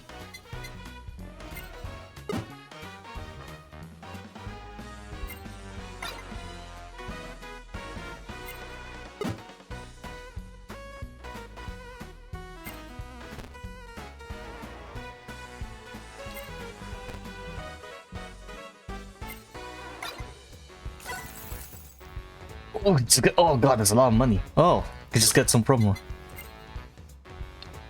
Yeah, what does this do? I should probably check the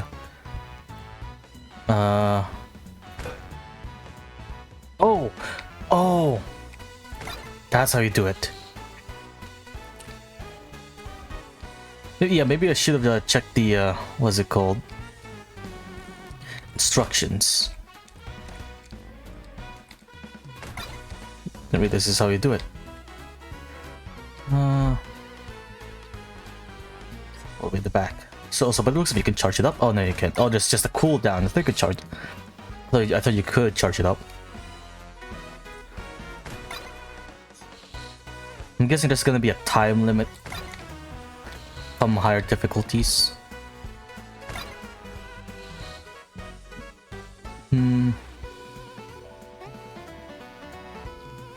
Can I thread the needle?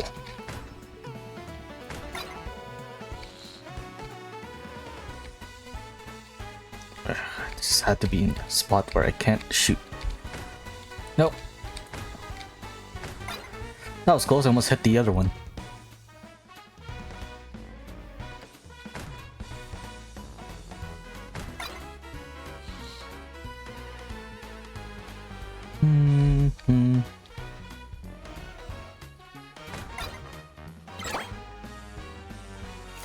So we got 100 more carrots from that. Okay. I'm not much of a fan of slots, in all honesty. Out of all of the gambling games that was present in New Vegas, I would rank it lower. Like, calling it heresy, but I would rank it lower than Caravan too. It's just too luck based. Well, in all honesty, all gambling is just luck based, but at the same time, like, there's very little strategy help you win.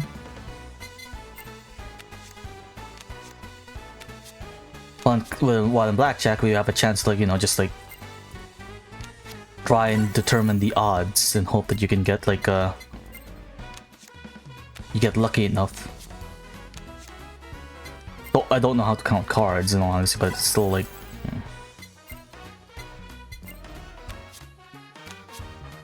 King Yago.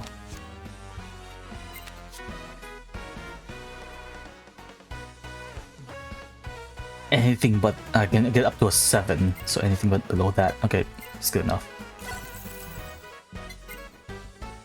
One more.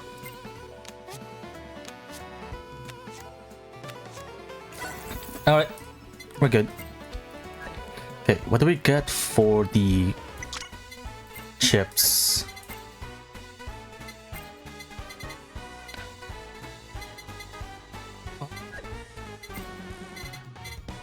Okay, so I don't have enough for even a single thing. Ouch.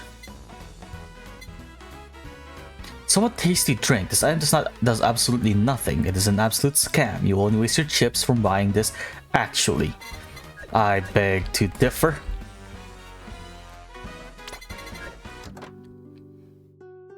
No, they're exhausted. Let's check them out. See what they need. So they just generate money for you by the sounds of it.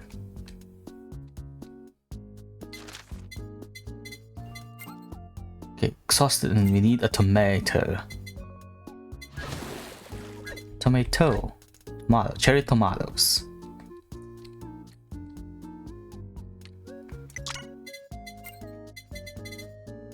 Do I need to buy soil first? No, okay, good.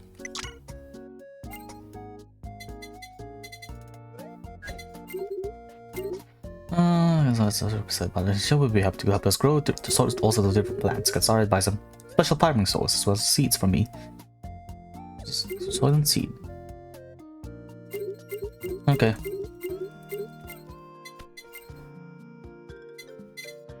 One of those and one of those. I know eventually you can use like the crops to make like consumables that you can like use before the start of a game, and then use it to get like a boost, a speed up, like a boost of some kind. Achievement get. Steal a fish for another member. Okay, but I want to try out. Oh, I was gonna try out Ollie.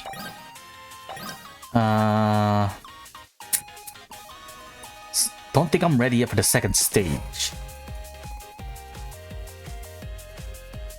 Nah, let's go. Let's just screw it. We ball him. We ball.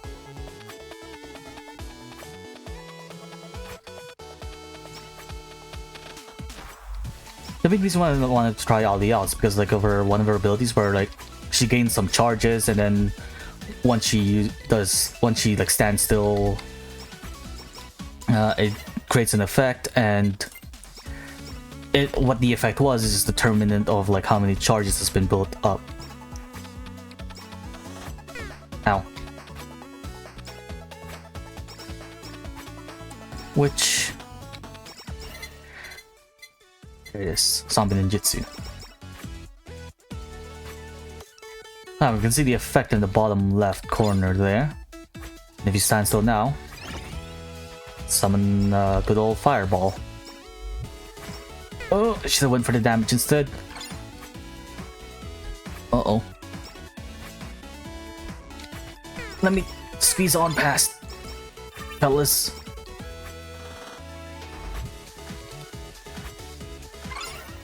Oh no, the bomb. Takes 5 damage, but heal back the damage after 2 seconds and gain 30%. Okay. Okay, that was close.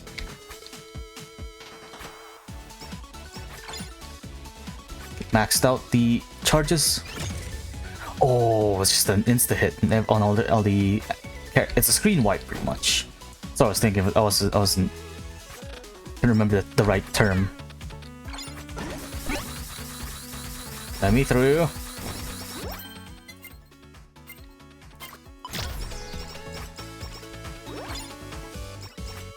No, let me in. All the XP is just right there. Oh, so that's what that ability does. Sped up version of the BL book. Speaking of streams of what I've been watching lately, I've been watching. No, I was a bit. It was a bit of a nice surprise that Ina has started streaming Outer Wilds, or not streaming, but like releasing pre-recorded videos of her playing it. It's just a wonderful game, and even to this day, just hearing like that one song at the end of like Echoes of the Eye with the prisoner.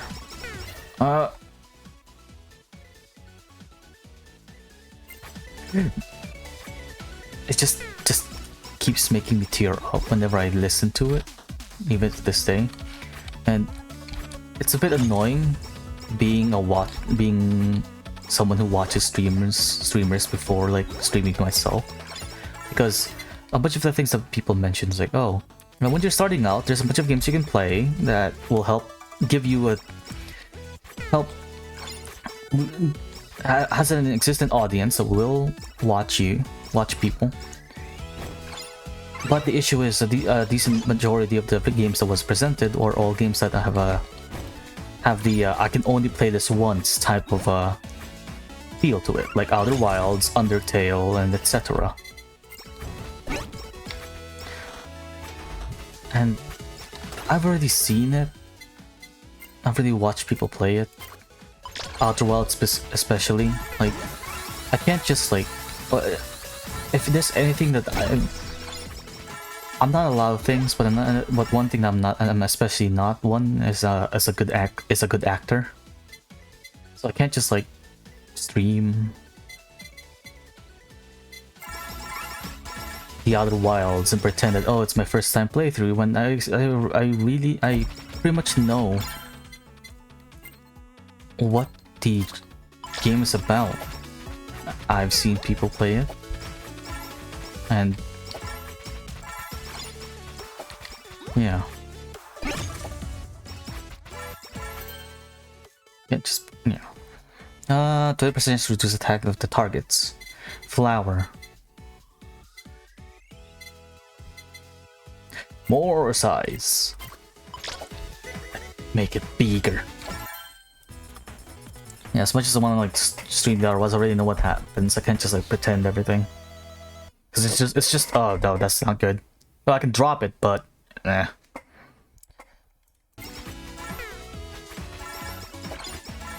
it's just extra effort to try and pretend that to play a game that you've already played before. It's like, how would you? What's your excuse to like to go to this area? Like, let's use Outer Wilds specifically. Like, I know of like, and let's say like, what's a good example? Uh oh, I'm undead. I don't have the special ready yet.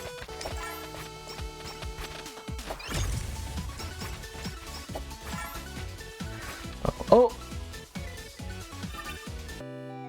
Okay, so I guess I have to get some health before it runs out. Let's try this again. I think it's a lot more difficult to try and like convince to like pretend that you're going in the right going in the direction, and then pretending that it's like, oh, it's your first time. It's completely through sheer coincidence you've managed to get there.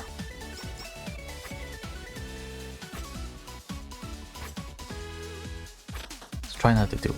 I guess one thing I could do is like Undertale is I think it's only like the Outer Wilds that have that same sentiment that I can think of, because in the Undertale I can always just do like a genocide playthrough, and then like the spectacle is less of me finding out all the intricacies of Undertale for the first time, and more seeing if I can like survive Sans. Oh well.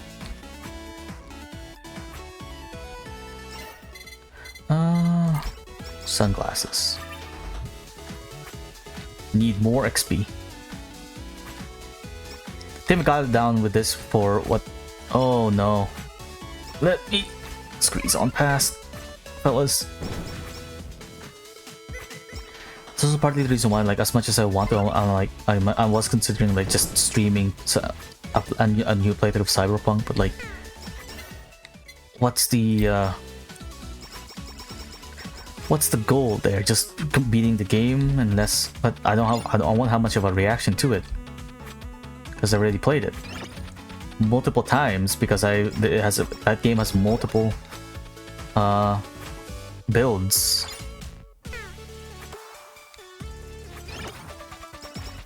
I can play through.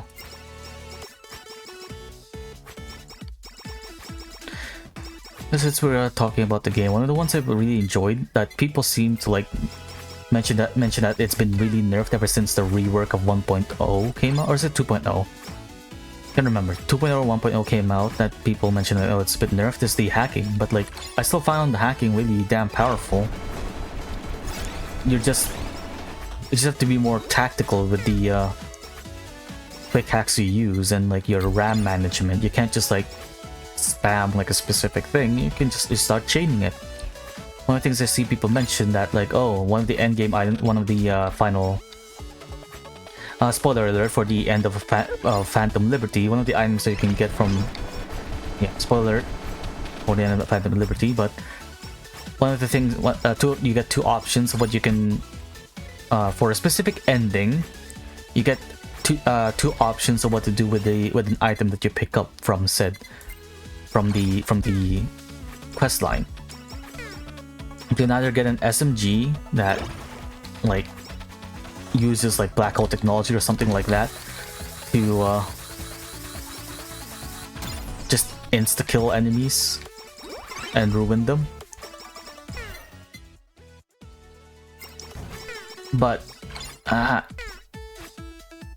people were mentioning, oh, it's not exactly that good. You're better off getting the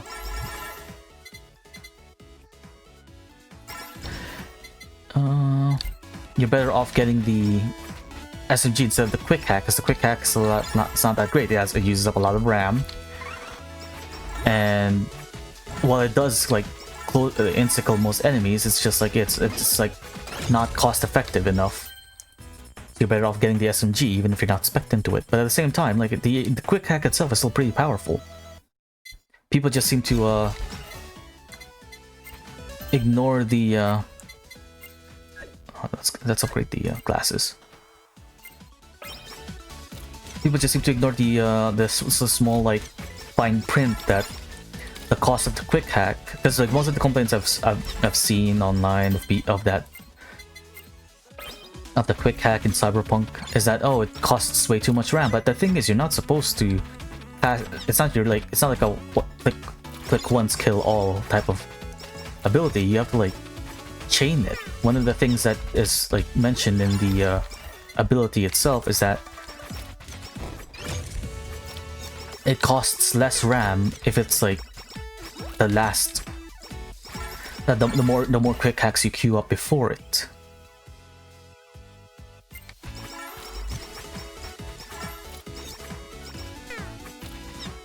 Yeah,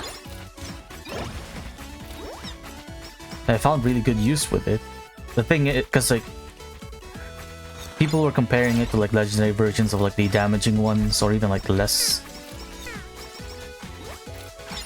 But you can just quickly stack up like a bunch of like blindness quick hacks and then use the end game thing.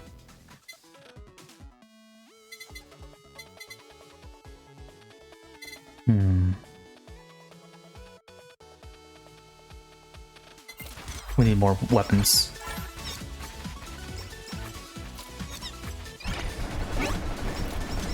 Trumpet! Trumpet! Doot, doot, doot, doot, doot.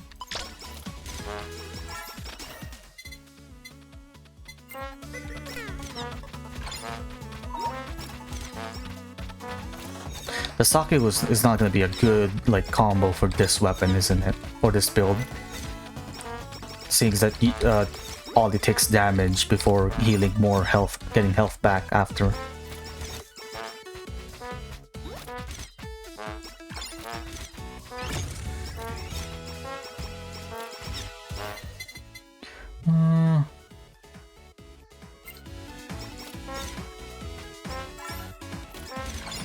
I wish there was more endgame content for Cyberpunk.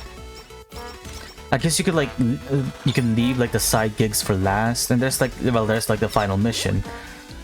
But some builds aren't exactly built for the final like base game mission.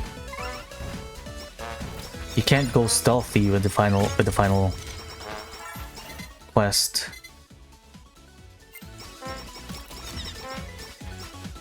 Yeah, I've tried a bunch of builds on there. I played it before like 2.0 came out, so I know what some things were. Not the hacking. The hacking's already different before, like, was already changed before 2.0 if I remember correctly, but the one I can think of the most is the healing items. The way the consumables was reworked in 2.0 was pretty damn like intuitive. I do say so myself. It's less like, oh, you could just like start hoarding. It's less that you can start. You can hoard healing items like last time, and it's more like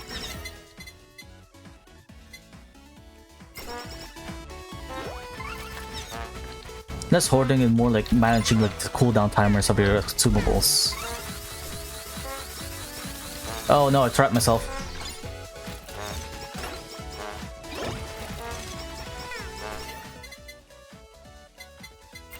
That would have been horrible.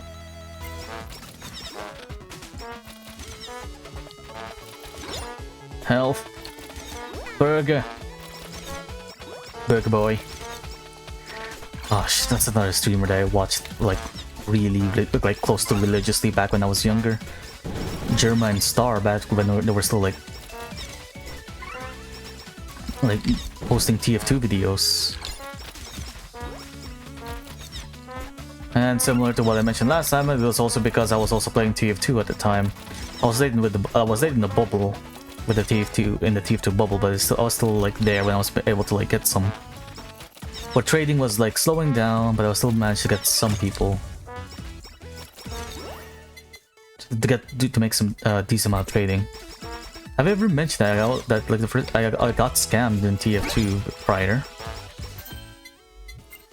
It's really young, like elementary young when it happened. I was just playing TF2.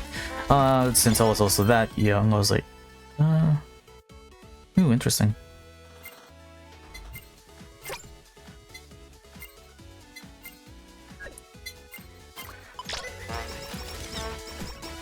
Back in elementary, and since I didn't have a job because I was like, I didn't have a job because it was like, well, that was back in when I was still an elementary kid.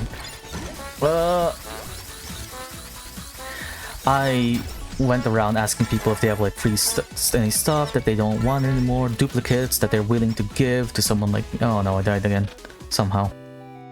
I was able to find a burger, I guess.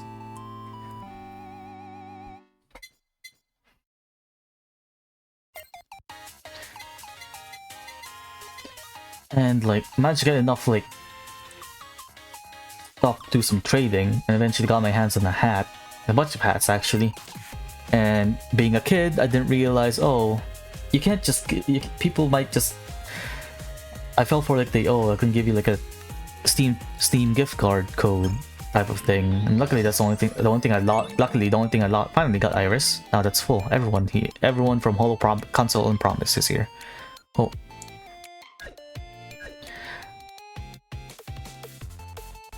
Yeah, at the very least, the only thing I lost from that is a bunch of hats and TF2 items that not exactly amount to a lot, in all honesty, but at the same time, it was a bit unfortunate I did lose that. Yeah, the little kid me thinking that I can give this guy a bunch of like my hats and then like give me like a Steam gift card code in return, and then, well, never again shall I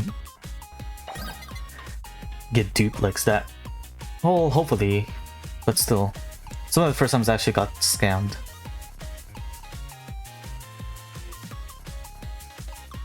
I think we'll go back to the starting area. First level, and then let's try out Anya. Speaking of Anya, I've been watching a lot of people play through Mouthwashing, was it? Yeah, Mouthwashing the game. I think they're all reactions to that really, really psychological, like realistic horror of a game, and how it like really subverts like the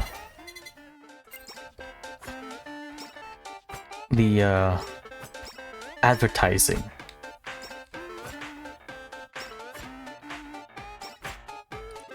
Saw a bunch of like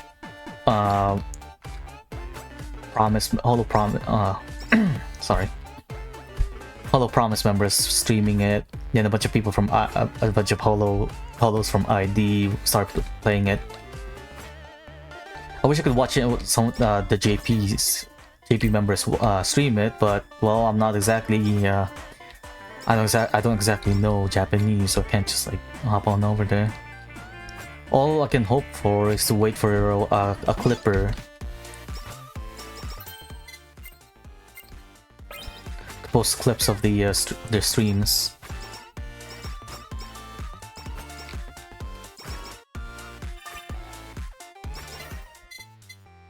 On the video tower to make command 1 stack of sharpen, max 50. 10 stacks, increases the attack by 4%, creates a sharp aura, deals 40% damage. More daggers.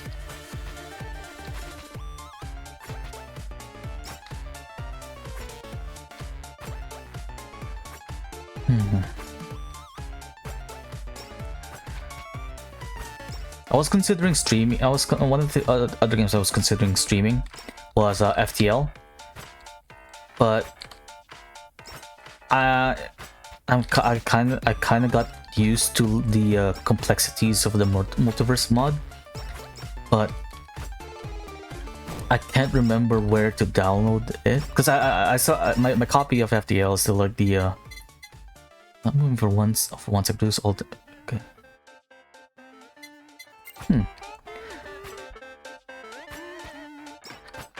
I played the multiverse mod a bunch and then got used to it, and I want to try streaming that instead, but I can't remember where to get the mod files for it. So my game, because to install multiverse, or I think it's multiverse, it needs like a specific like module, but it requires an older version of Steam. Oh, not Steam, sorry, of FTL. And as such, you have to downgrade your launcher. And I'm pretty sure a bunch of updates have already come out because I haven't played it in like a while. So I want to try and get it, and reinstall the mods and then like start streaming that.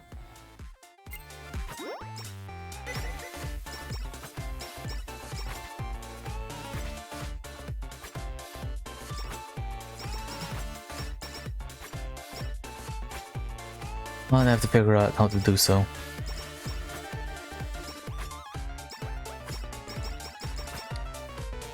Yeah, because so a large on there. Oh. Oh, okay, that's what it does.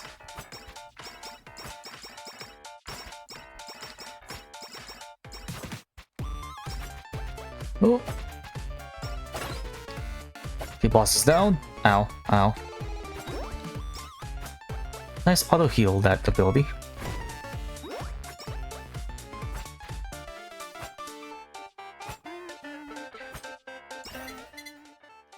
Oh, that's best.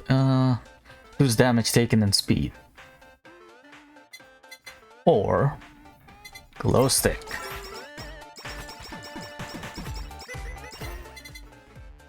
Debugger. Increase pickup range. 20% of the targets within Anya's pickup range. Mainly weapons have a chance to cause targets get glitched. And may take 1 or 2 extra hits per attack. Okay, interesting.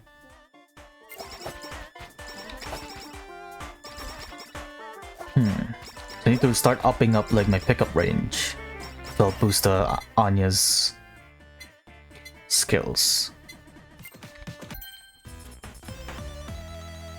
Horns, okay, lifesteal, all pretty good.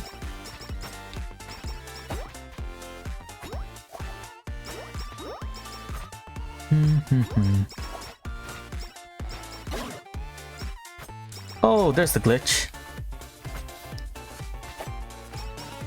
What's the diamond thing?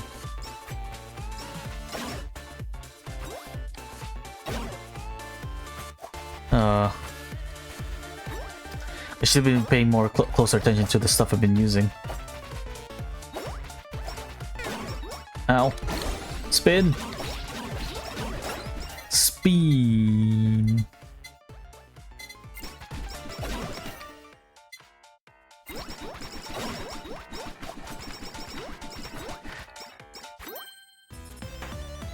And more glow sticks.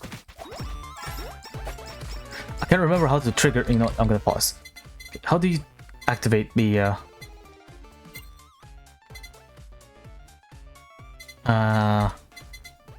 living weapon?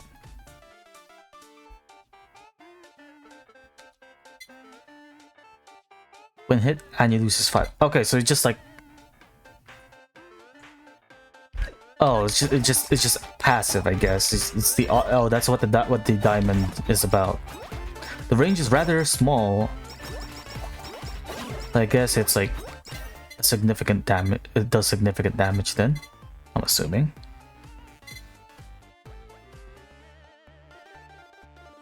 More money.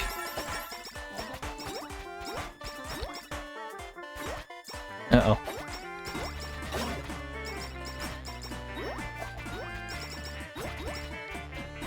Oh. Please.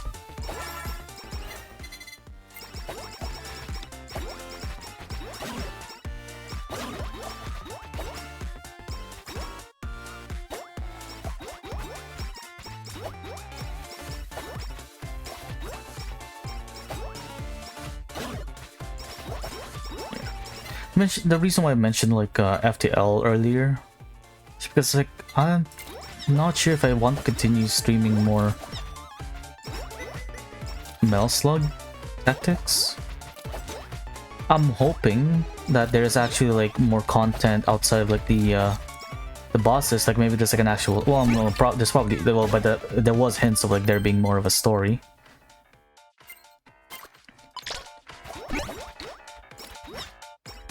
That happens. Like it's not just like the main story, you beat the main boss and that's it. No, then there's like actual like content that happens in between. But we'll see. It's just mainly because like I might just display it off stream instead of like on stream, because like it's the same dilemma as me thinking about streaming Cataclysm. It's like there's not much to see outside of like me pondering what my next move was and getting slightly annoyed that it doesn't go my way.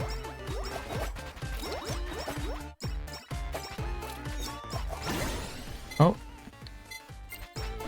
Speed.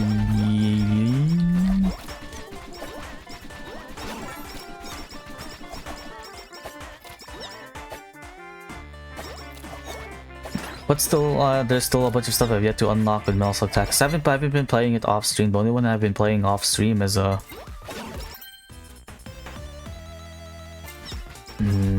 what's the game? Star Sector. Yeah, I managed to get to the bottom of the abyss. Like I remember mentioning it in the previous stream that like, oh, I'm at the point where I'm like, look, I'm exploring the abyss from the random assortments mod, assortment of things mod. And hopefully I can get to the bottom like soon. And then turns out I was just like one level above the bottom, and so I fought the boss, and damn, was it surprisingly easy in terms of like my loadout. Then again, probably because like I upped the deployment points to 300, which people have been playing with more absurd ones. But the main issue is I don't want my fleet to just be one capital and like a bunch of like cruisers. I want there to be a variety. It's a fleet, for Pete's sake. You can't just stick a super ship and call it a day. No, we have to like spread it out. Each ship size has its benefits. Frigates can outmaneuver capitals depending on the maneuverability of said capital, and will abuse that mechanic.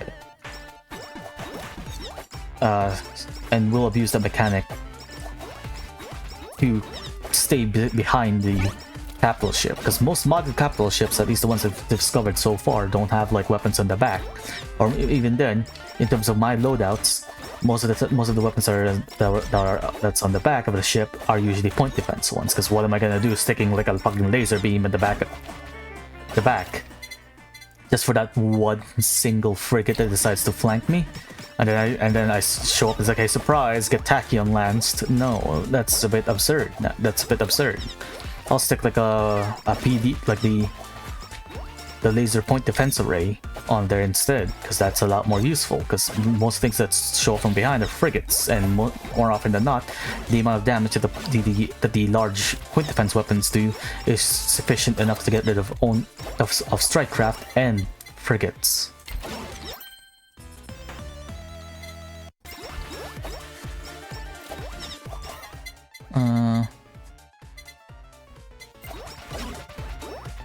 Freeze.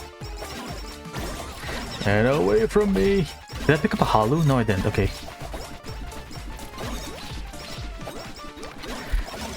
Yeah, I found that fight a lot easier, but then it's the thing is I'm not even using much. I'm mostly using ships from the same mod, so it's like, is that the intended way to beat that boss? Is to use the same ships from the mod? Because I was piloting like a human crewed Seraph ship, and I have like 2 other Seraph ships. One from the Knights of Blood mod, but it's just a hangar, and the rest are Exotech ships.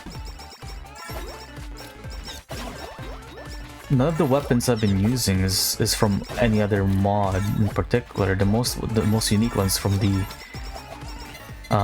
Apex Design Collective mod, specifically the relic weapons, but at the same time they're not exactly that overpowered. They're pretty good, but they're not overpowered per se. So I managed to get through that boss, and I managed to get this weapon, and then as amazing as the capital ship is, I started looking for a different capital ship in my mod list that can at least field 2 large energy weapons, so I can like transfer the weapons from the boss ship onto there instead. Mainly because I'm stuck to summoning frigates instead of just like that, and I was also doing bounties, which leads me to getting like bounty board ships, specifically one from the Galactic Constellate. Ow.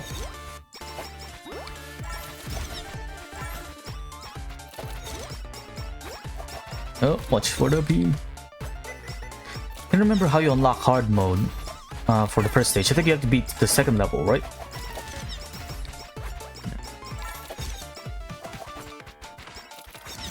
Ow.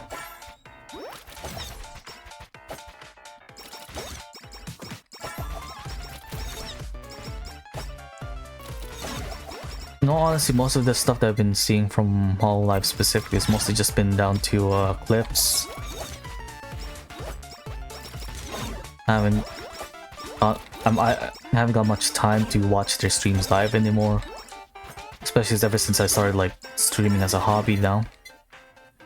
Which is a bit unfortunate, because there's one other streamer that I was watching, like started watching recently, but she keeps streaming after like the time I usually start streams. I'm missing on the end of her streams. That, and also Henya streams. I can't like. I might get lucky enough that I can reach start of her streams, but no, that's unfortunate, because I'm also streaming it. She usually starts like an hour or so ago. It's a bit unfortunate.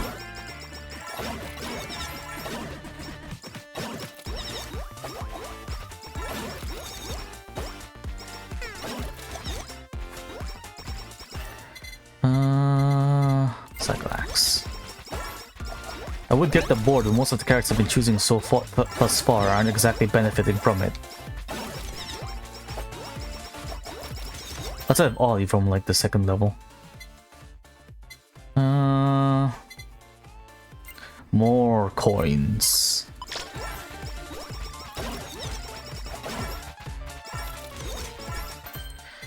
Up the axe, and then we get the collab or the.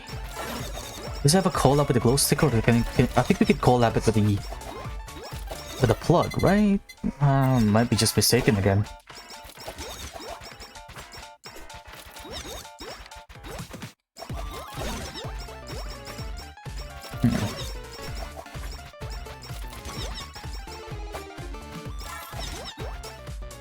I was looking over my Steam library as to what to stream. Something more exciting to stream, but outside of like the Bethesda games, Cyberpunk, there's not much. I guess there was one I was thinking of streaming, but I haven't exactly like made any setups for. Is Everspace 1 and 2. I started playing Everspace 2 before, like a couple of months before I started streaming.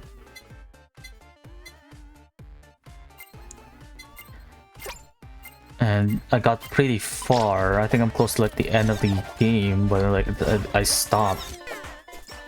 I was considering like maybe streaming it. Then like the DLC came out, and the DLC for it didn't get a lot of good reviews. I have to say, it's a mixed bag, but still it has that one really interesting concept that I like about sci-fi, or specifically space traveling, spacefaring genre settings. It's that it introduces like fauna. I think I mentioned it before. It introduces fauna that exists in space. It's not just like, oh, spacefaring species. It's actually like living organisms that somehow found a way to live off of the solar radiation or like space dust to thrive in like the void of space. And it could look really weird, or it could just resemble like Earth animals, like a whale or two, space whales, like as like such.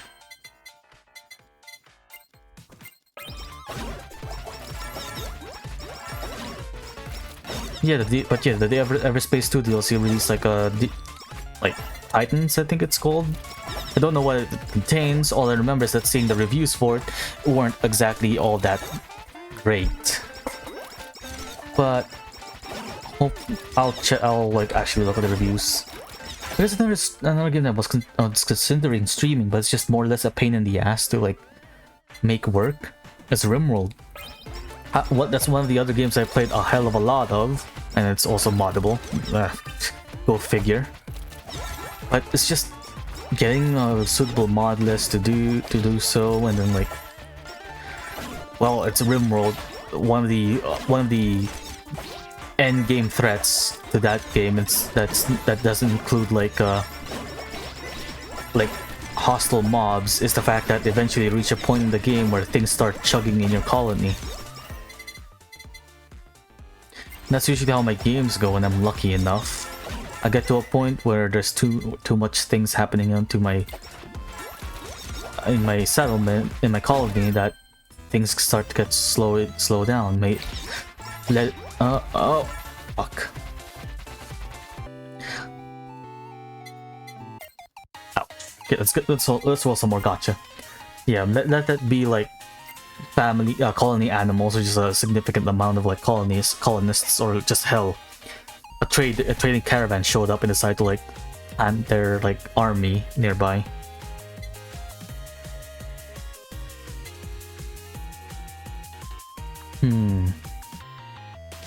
Yeah, I want to try and okay, as much as I want to try out the new character, so you know what, let's try one of the new characters. Let's roll one from Gen 4. Let's do 2. Come on, Watame. 2 Toas. Nice. I mean, I was kind of hoping to either get Kanata or Watame, but well, guess I'm not lucky. And I want to try and see if I can get Ayame. Come on. And we got the onion and the garlic. Shion and Aqua, and poor Aqua. 07. Well, let's try a new character this time around. Devil's Assault Rifle. Fires projectiles rapidly in front. Okay. Equips a heavy machine gun. And gain 100 ammo. Hold down the special attack button to continuously fire until ammo runs out. Ooh, interesting concept there. Okay, that's the endless mode. But I was looking for hard mode. Oh, what's this?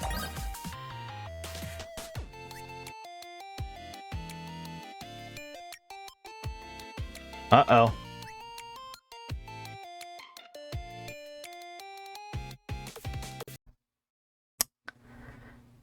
Maybe I shouldn't have pressed that button. Uh-oh. Yeah. I guess if there wasn't anything writing on there and it's highlightable, maybe I shouldn't have pressed that button. Uh-oh. Yeah, I'm not sure if it was visible. It was obvious on stream. There was like while I was hovering the space beside the endless mode icon option. It seems like there was something there. And then I clicked on it and an error popped up. Okay, let's try. Oh, let's try this again. Go with Toa stage mode. Wait, is it still there? Yeah.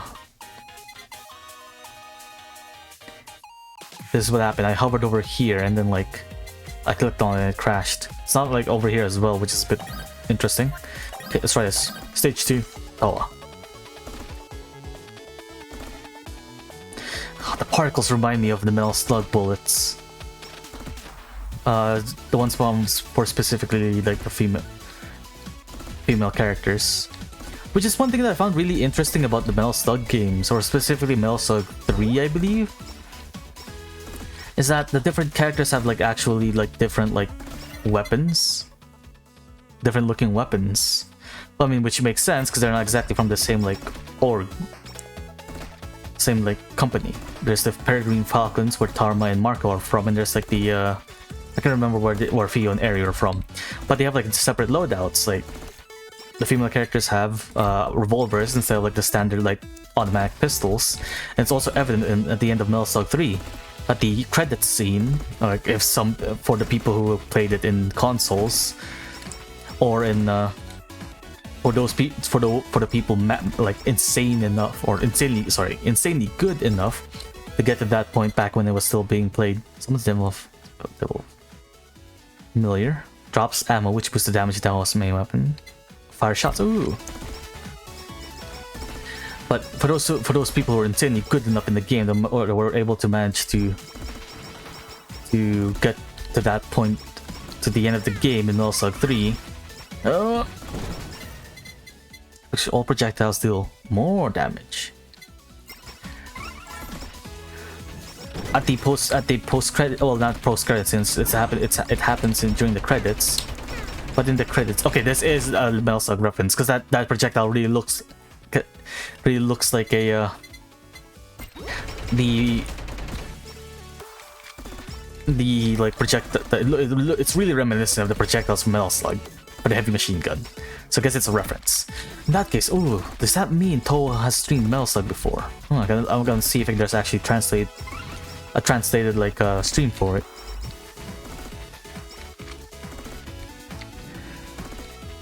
But yeah, at the end of that, at the credit scene of that game, the player character throws their guns into the water, signify that A, the fight is done.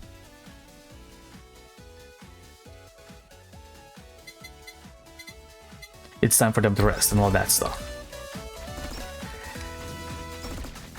And depending on your character, they'll either throw an M1911 or a Colt single action, or is it a double action? Can't remember. They'll either drop an automatic pistol or a revolver, and it's reminiscent of whether or not you chose of the character. And there's also the fact that the different characters show their actual personalities, because there's not much like a opportunity to develop your characters in a side-scroller shooting game. Except for the fact in Metal Slug 3, you kind of get a small glimpse as to each character's personalities with how they react when they were not react specifically, but during their rescue.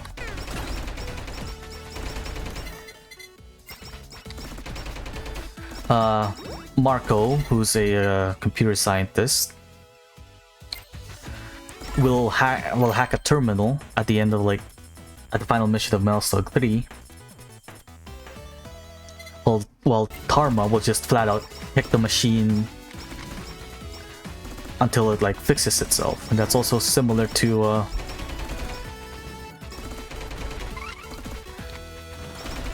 how Fio and Eri do it. Eri will kick it open, Fio will hack the terminal. Fire and bursts.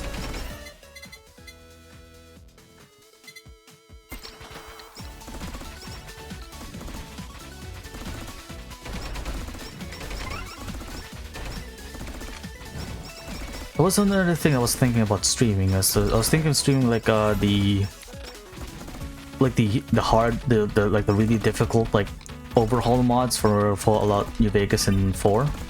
Dust and Obscurum specifically for Fallout New Vegas, and the I'm pretty sure and Frost for Fallout 4, and I think it's still called Obscurum, the mod for Fallout 4, Fallout New Vegas, yeah, Fallout 4.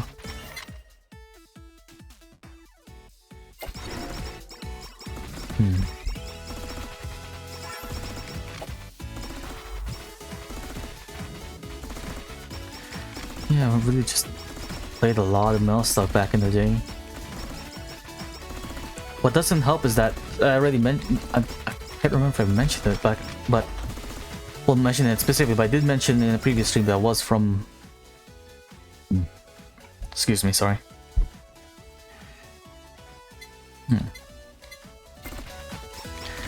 But back when before I moved to Canada, where I lived, there still exists like actual arcade games and not just like, oh yeah, I did mention it, never mind. But damn, being able to play Melsug on there, seeing the classic like arcade cabinets, especially the game I played the most, the Jurassic Park 2 game. I played the hell out of that one. And another one that I played a lot of is from Time Crisis. I remember playing a lot of Time Crisis 3 and then eventually Time Crisis 4. Though I never get far enough in the game to see what the ending is like. So I'm not that good. But I really miss those like type of like of arcade games where there's an actual like different like controller.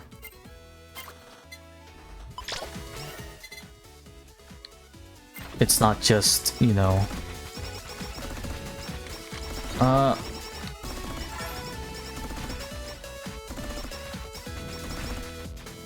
it's not just the stick and the buttons. There's an actual like model pistol that you can use to attack with, shoot with.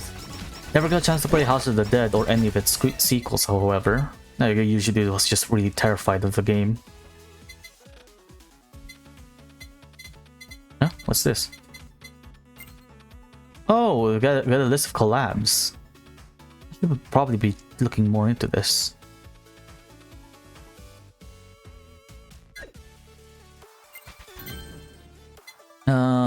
Sure.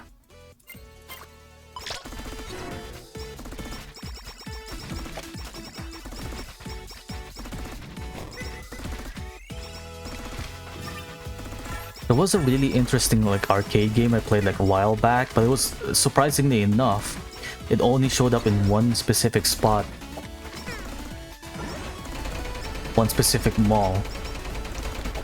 It was this dinosaur bounty hunting game where it has the model weapons like the ones that like Time Crisis and Jurassic Park, but unlike those games. Oh no, I'm dead. You get to choose like a weapon to start out with, and the main reason you get outside of like health, another method that you like pay for.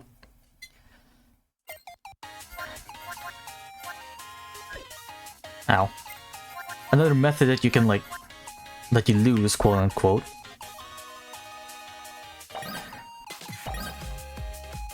One of the methods that you can lose in that arcade game specifically is that you run out of ammo before you take out the bounty, and you can just keep on playing. Like there's not like a time limit. You run out of like money, and you use money to like pay for health and pay for. I guess you also lose health, but that's the thing. Outside of losing health, you also another way you can get a game over. Another way you can get a game over from that arcade game is that you run out of money, and you use money to heal yourself, buy ammo, and the neat part about it is you get like this like model like rifle to shoot with. That's like what the controller was. is that you get to choose from 3 different weapons. You get to choose from like a compound bow, a shotgun, or a hunting rifle. And it has like actual different stats. Like the bow and arrow has a lot of ammo, but deals like low damage. The rifle's like middle in the it's like the middle, the most balanced weapon. And then there's like the shotgun, which deals a lot of damage, but you have low ammo. And it's also like a 2-player, one on either side. I only played that. There's only like a few times I played that arcade game, and surprisingly enough, I only saw it in one mall. So I didn't get a chance to like actually play it. Another one that's really like I played a lot in my childhood also showed up in one that also only showed up in one mall. It's just one really fun looking like.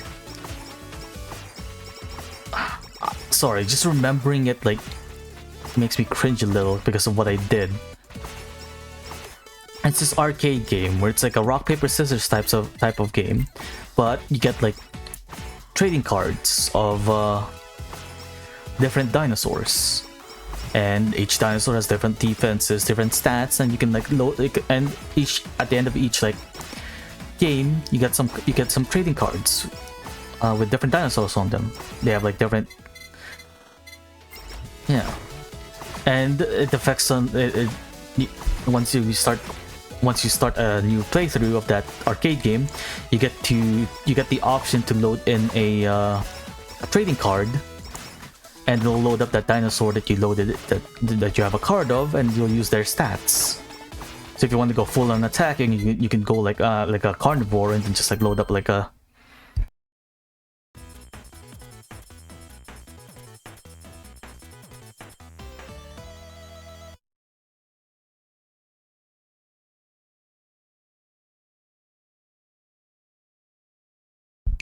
You can load in like the a Velociraptor card, and then yeah, you now start playing as a Velociraptor. And then it's still like a simple rock paper scissors game, but another thing that's interesting about to help balance out the trading cards is that some dinosaurs are good at using paper, or some dinosaurs are better than using scissors or rock. And I played it a lot. I managed to collect like a bunch of trading cards from it because that's my first introduction to like trading cards. It's not like Pokemon where you can play like you need someone to play a game with. But no, I just started playing it and then just load it up and then it's there. It's like that one mini game from Yakuza. Now I think about it, it's that one mini game from Yakuza Kiwami 1, or was it Kiwami? No, I think it's Kiwami 1, not Kiwami 2. But instead of like beetles and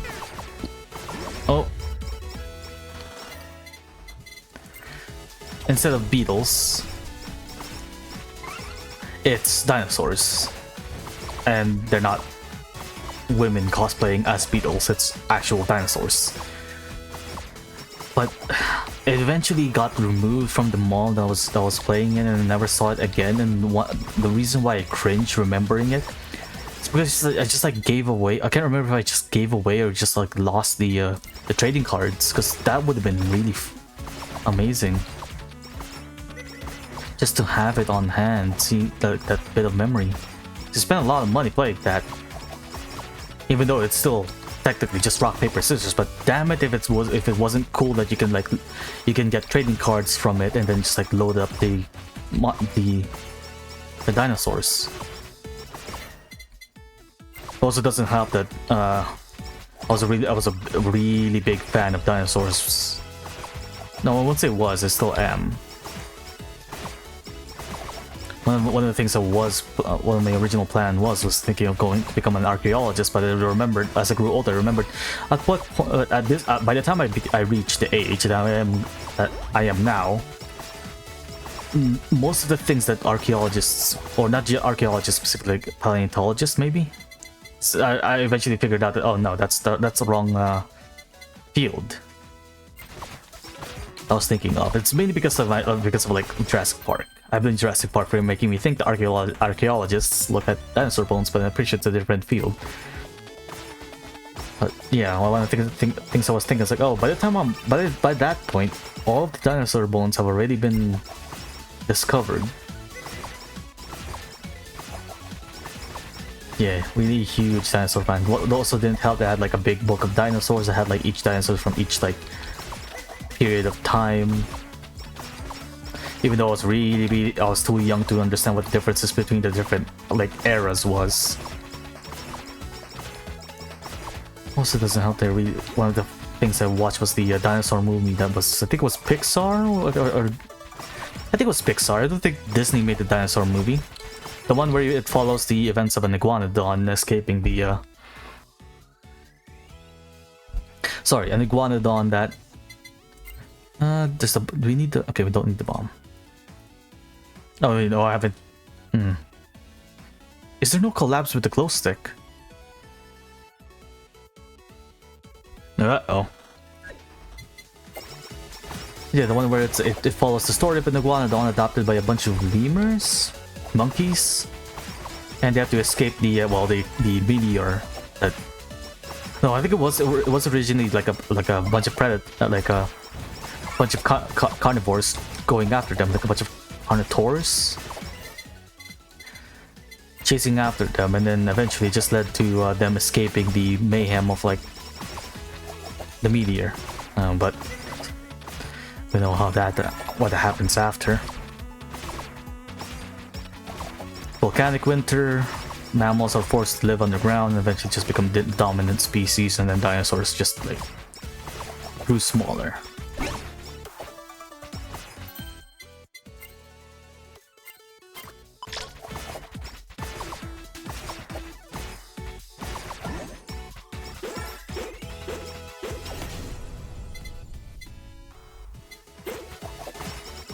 That move reminds me of that one taunt from Monster Hunter World. I can only reference it from Monster Hunter World because I haven't exactly played Final Fantasy XIV. I'm not exactly sure if that move is actually a real move that players can do. It's a taunt in Monster Hunter World where you like jump up and eventually drop down. And for those who are like insanely good at timing, you can use it during the Behemoth boss fight to dodge the meteor attack, because there is like a split second of a period where if you like just launch yourself, you'll be outside of the explosion range by the time you land. If you do it too early, you land and then the meteorite effect is still happening, or if you do it too late, well, you get hit at the start of the animation.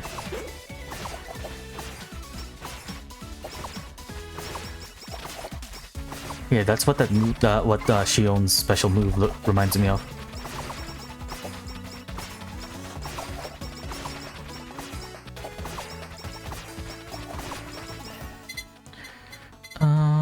Fan beam. We're going for fan beam and like the plug, hopefully, but I haven't been lucky enough. Please give me enough special charges. Ow.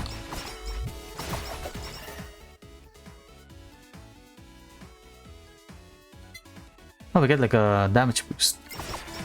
I thought we just dodge an attack, but that's good.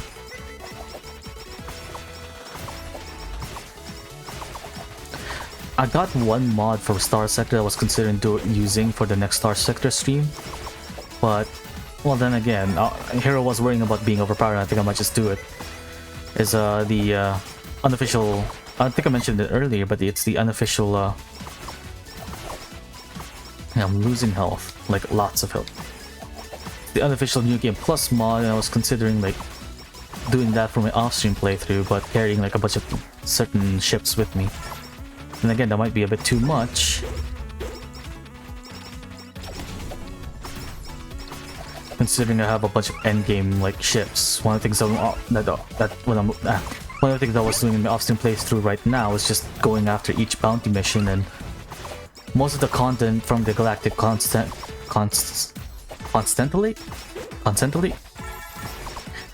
the Galactic Constellate mod is all from bounties. Well, there does exist the Maxim Science Research Facility group. They don't exactly sell any of the unique. They mostly just sell like reskins and like reflavors of like vanilla ships. So one thing I'm doing right now in the Austrian playthrough is just going after the bounties. From what I heard, you also unlock the blueprints for each of the ships and another set of like bounties afterwards if you don't defeat it. But I'm not at that point of the game. I'm just looking for a good for an Austrian playthrough. I'm just looking for a good ship that also has like two large energy weapons.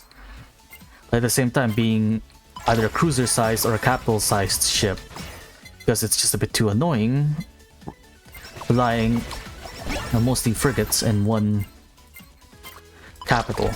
But that's what I'm currently in the dilemma of. I want to keep using the primordial weapons, but at the same time,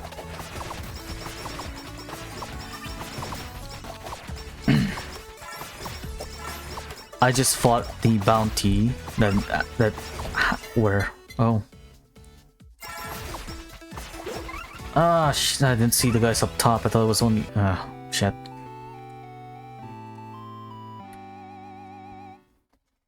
I haven't gone that far yet ever since I started playing with started the second level with Sana, where we got to Miko at least. But most of my other attempts just never got that far. So a different character. Mooms, maybe?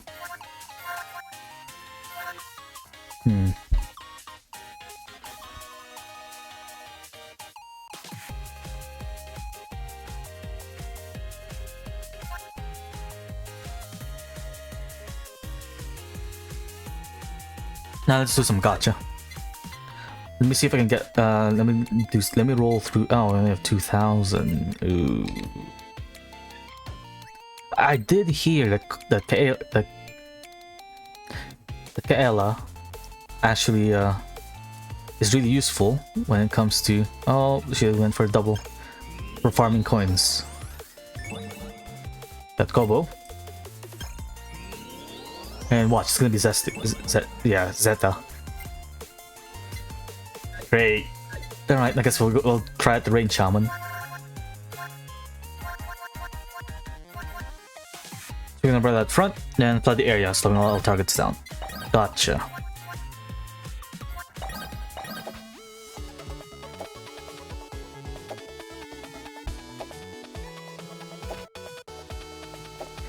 One of the main reasons why I decided to get that the unofficial New Game Plus mod to begin with, outside of like, because like I still have like a bunch of things I can do in my off-stream playthrough, because I want to install a bunch of other mods on it, and I can't exactly do that on an existing game because it's not just gonna spawn a new sector with new like factions on there. I have to actually regenerate the entire sector.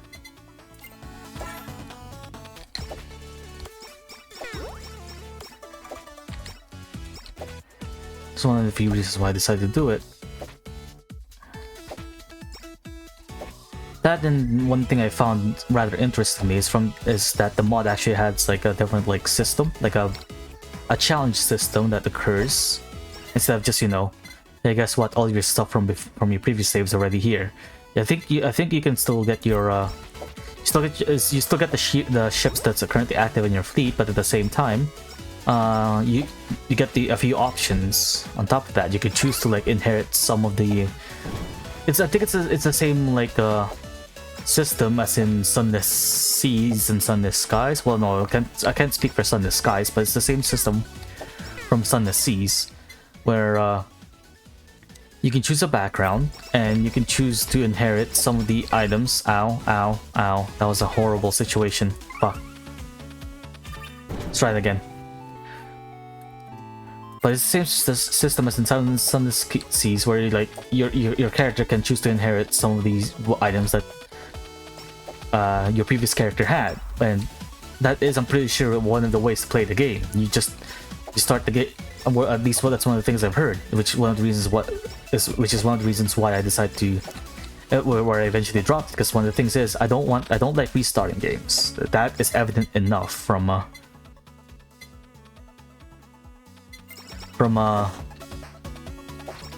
playthroughs of Star Sector when I restarted. I'm not a fan of restarting.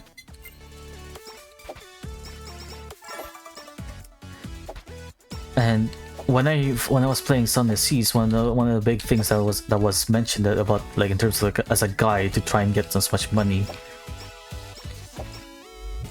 for a playthrough in that game, is that you have to just start the game, start doing missions, get some money, and eventually put that in your will, put the money and your belongings in a will, and then eventually just lose your character and start your new character off with better, and just rinse and repeat.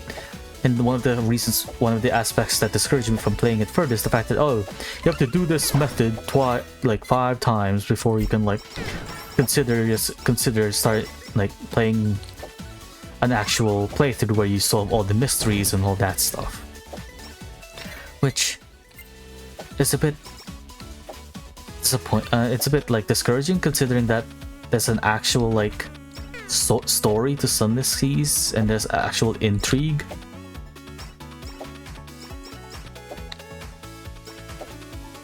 But yeah, it's the same. That mod looks like it has the same system where you can choose, like, a background, and you can choose how many items gets inherited from your previous playthrough in terms of, like, either money or blueprints that you learn.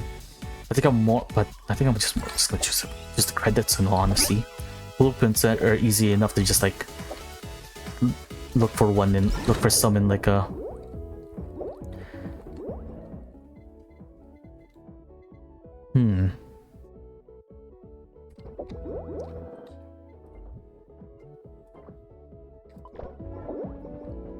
do I just want to go for, like, a no weapons, like, build? Keep leveling up that stamp.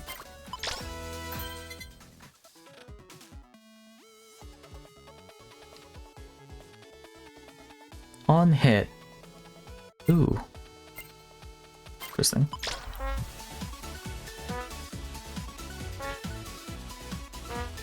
But yeah, because, like, finding blueprints in Star Sector is a fun, like, activity to do.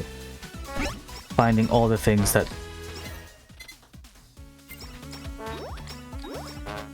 exploration is part of the game, which is also one of the reasons why. Well, not okay. Now that I mention it, maybe I should get back into playing some more No Man's Sky.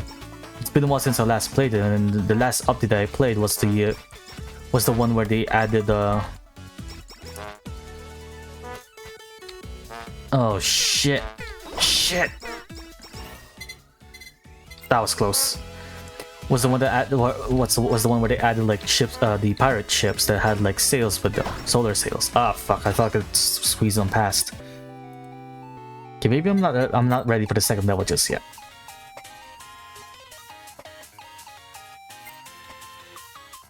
Or I'll play it with someone I'm familiar with.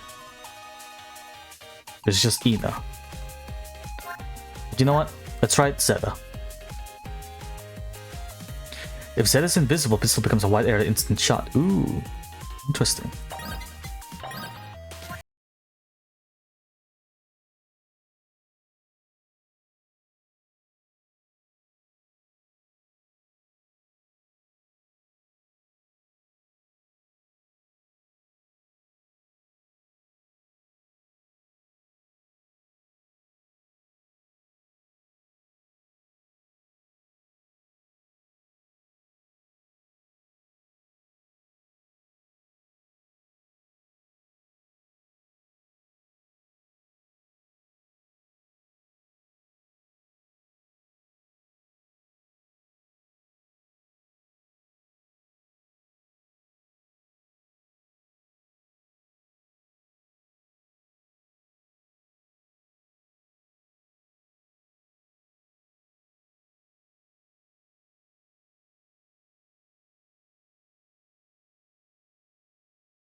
I was considering like replaying through No Man's Sky and like actually like starting out from scratch all over again.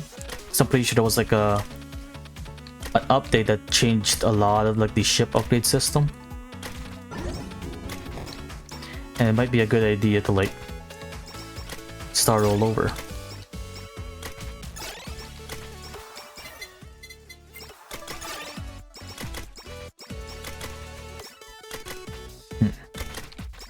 Well, what? Okay, is it just me or is the cooldown on the on Zeta's special abilities a bit too fast? Because I already got it and I just used it earlier. Okay, what doesn't help is that some of the enemies are hiding underneath the table, which is actually pretty funny. They look like cats.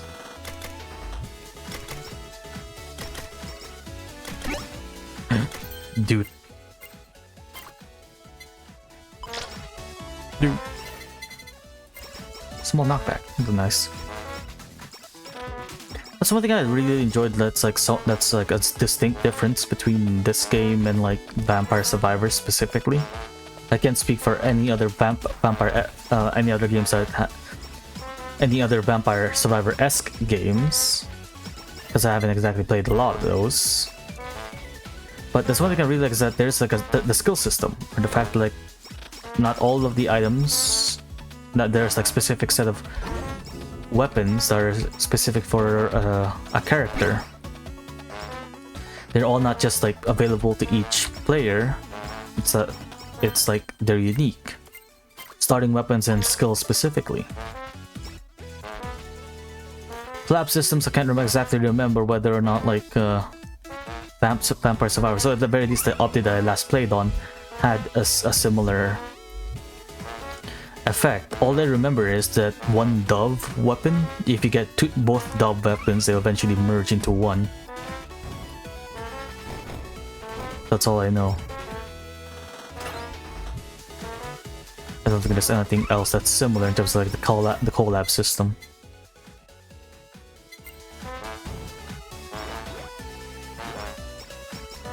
Oh no. Oh.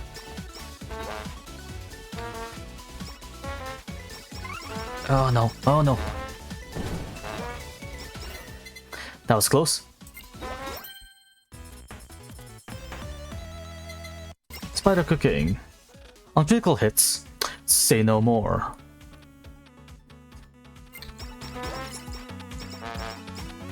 But oh, what the? Okay then. That's a bit of a. That's a wall there. Yeah, but it looks a bit said as a crit build.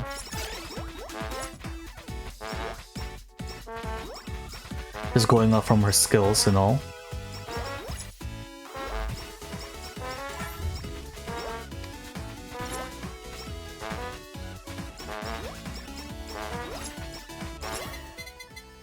One thing I really, if I remember correctly, there was an exploration update that was released in No Man's Sky, and that's one of the main things I really enjoyed doing in that game. Is just exploring. I didn't care much for the base. Well, base building is something that I dabbled in somewhat. It's not more. I'm mostly an exploration collection type of guy, finding planets, different ships, and just knowing that there's actually two different like ship types that have been released ever since I last played. It's luring me back. And last I checked, if I remember correctly, I can't remember his name. Shit. What's the dev's name? The main guy.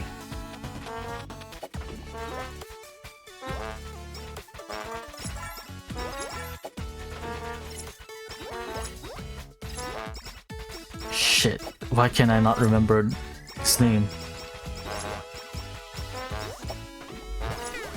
Sean. There we go. Why?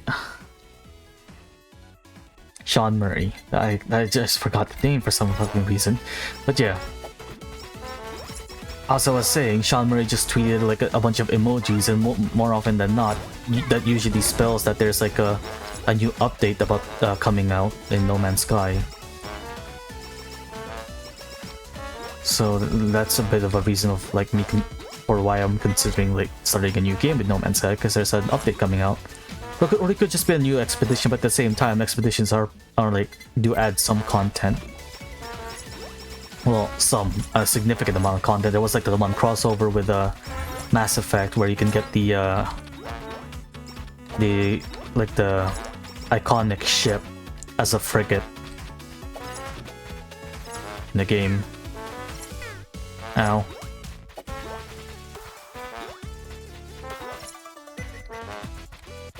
Oh. Oh shit.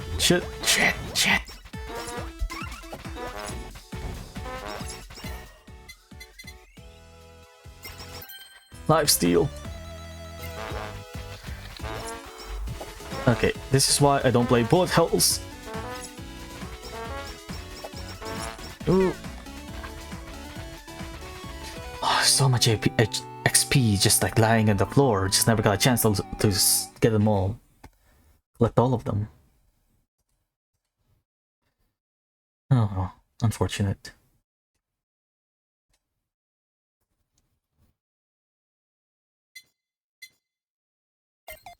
How much gold do I have now? Okay, you know, I'm gonna do some gambling. But you know what? No, I'm gonna, you know, because she did do a bunch of like jump king stuff. Oh wait, tomatoes have grown.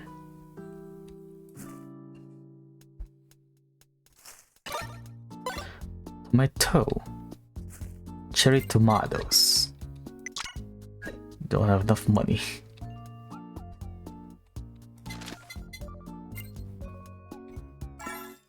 Not enough to pay for your meal, buddy boy.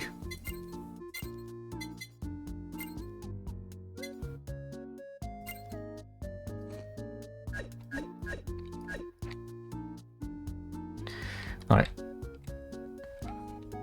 Yeah, since Callie did the whole like jump king thing,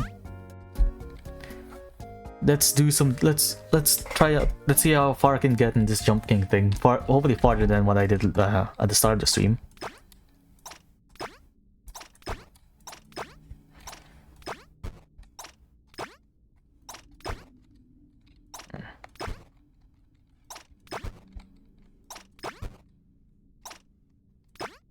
Oh.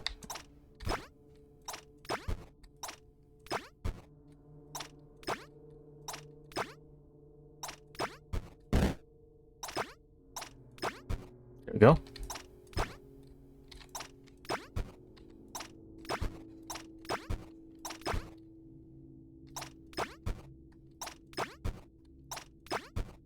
It's good to know they actually just like jump at a fixed angle. I don't have to lightly tap a direction.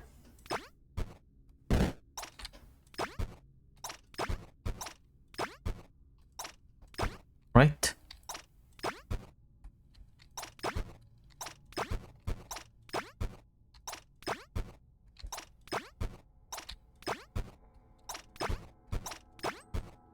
Wonder if it's just Boros hiding on the other side. No.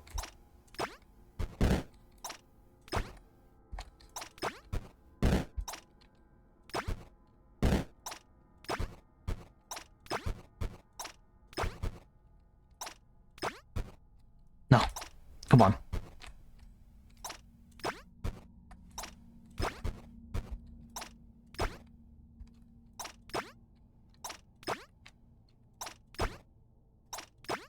Oh, too much.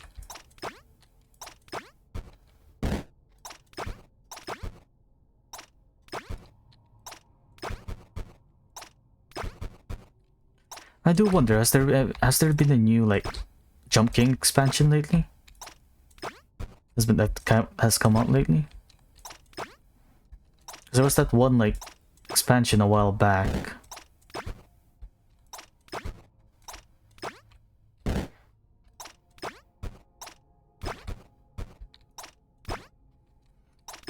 there was one that came out recently, but I was wondering if there was an actual new one.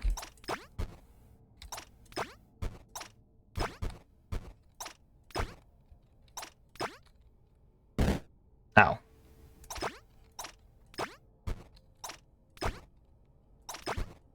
Also, I find it really funny that you can get like checkpoints in this game, in this like mini game, at the cost of like 100 holo coins. So it's like, okay, you can make it a lot easier for yourself, or you could just not.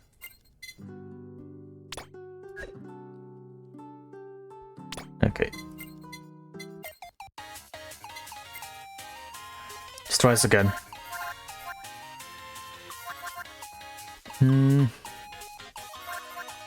I think we'll go with Fauna.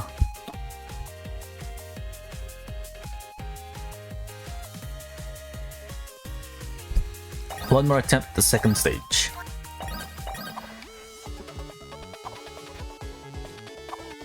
Okay, this attack pattern might be a bit too tricky. All I remember is that Fauna has a lot of regening abilities. I'll just make her unkillable. Once you get the right things. She'll just like end up overhealing herself.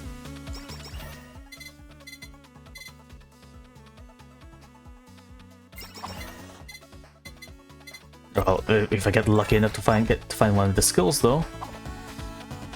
I mean, since it gets upgrades and all. It'd be nice to get the skills, or even like the upgrade for the base weapon. All my attacks are just up to chance.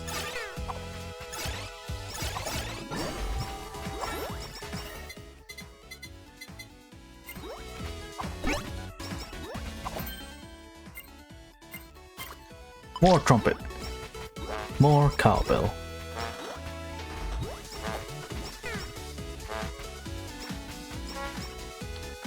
Please just... Oh no. Come on now.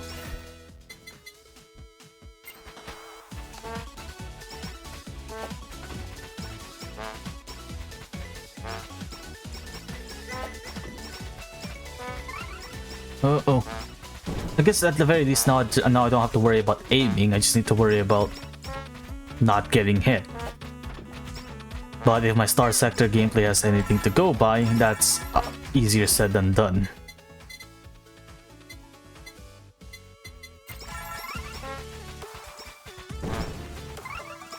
Oh.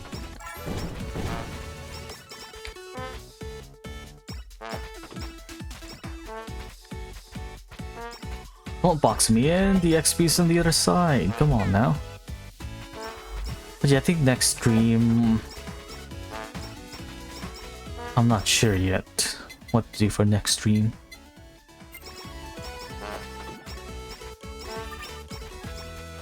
I'm not sure if I'm gonna go with... if we're going back to play some more Metal Slug, Star Sector, so maybe something new, more Holocure, not sure. But I think I'll just go with more Star Sector, maybe actually just do like a new game plus playthrough of my current one. I'll do like a showcase of where the last like save state for it was before I moved on to New Game Plus. And then we'll continue on with the weapons, and then just like seeing how fast we can like establish the Empire, the Slime Empire, and actually try and establish the Slime Empire instead of just like wait instead of just you know spending like the first like few 30 minutes of the like first few hours of the stream just like getting enough like money to like actually fund the Slime Empire. Because one thing I did find when I was like browsing through like wikis and stuff, since I was checking out what the Ashes of the Domain mod adds specifically, is that there's very few special projects introduced by the base by the base mod itself. There's a decent chunk of it, but a decent chunk of it is under mods. Or for mods. The UAF specifically has like a bunch of special projects that you can undergo.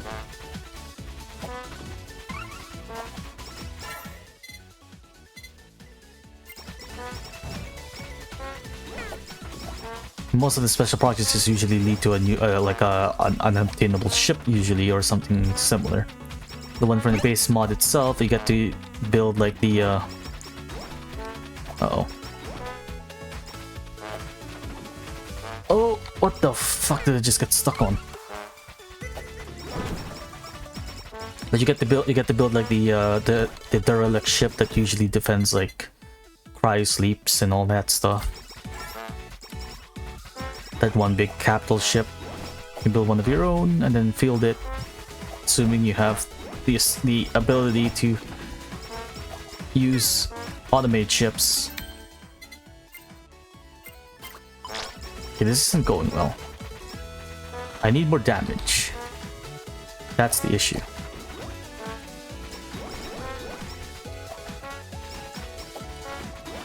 Got the saplings. 3. I need to level up the leaf. It's still level 3. That's a bit of an issue. Well, if need be, I can summon the tree. Uh-oh, maybe I might need it soon. Oh.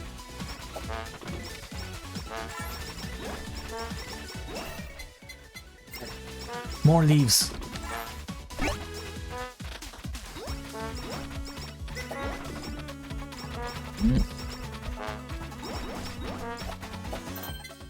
Improve the dude. We'll do it harder. Yes.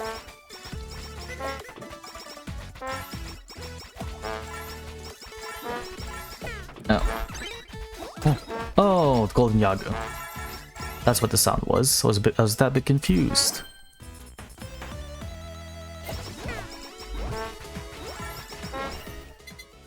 Huh.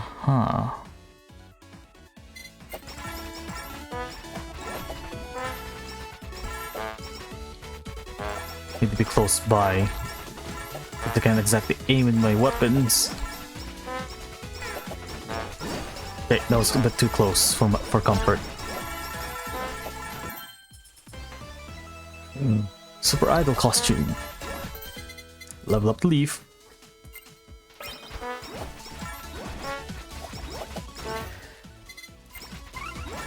But yeah, if it... Oh, what's that AoE around me? I'm a bit scared. Terrified even. Interesting, but highly disturbing. Man, it's still nice to know that Manslayer still uploads every now and then. I really enjoyed watching his machinimas from back in the day. And I'm pretty sure it's like remastering some of his older ones and actually like using like, well, I can't remember if it's using like actual animating software now to try and recreate the things, or making like custom animations on like Blender or something, and then like using Finis or Skyrim, and then yeah. I remember watching like Oblivion stuff. I think he did one for the Telltale's Walking Dead. It's just a bunch of the jokes just highly quotable, but at the same time, like not many people are gonna like recognize it.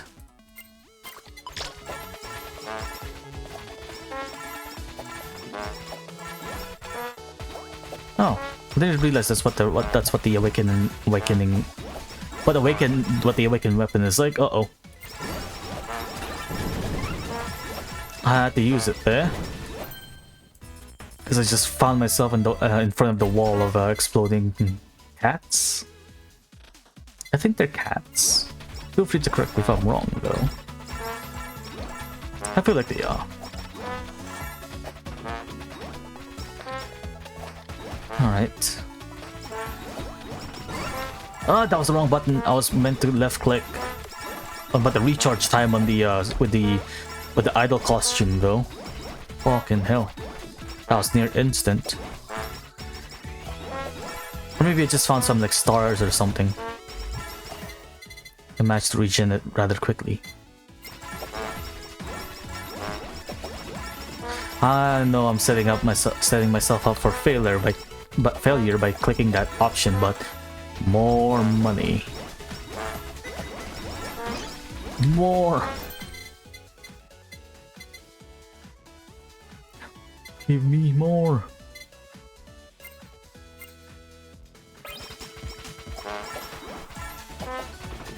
Uh-oh. Just squeezing past the narrow corridors. Let me in. Excuse me, pardon me. Pardon me. Excuse me.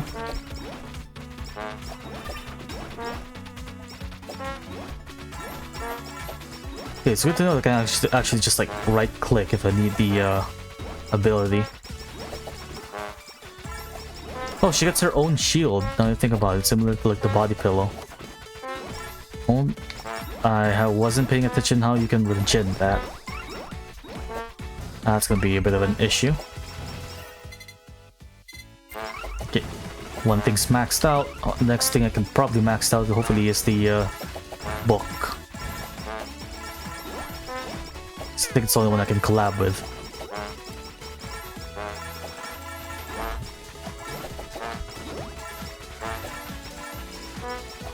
More. Give me more coins. Uh-oh. Uh-oh. Okay, we'll stand my ground here.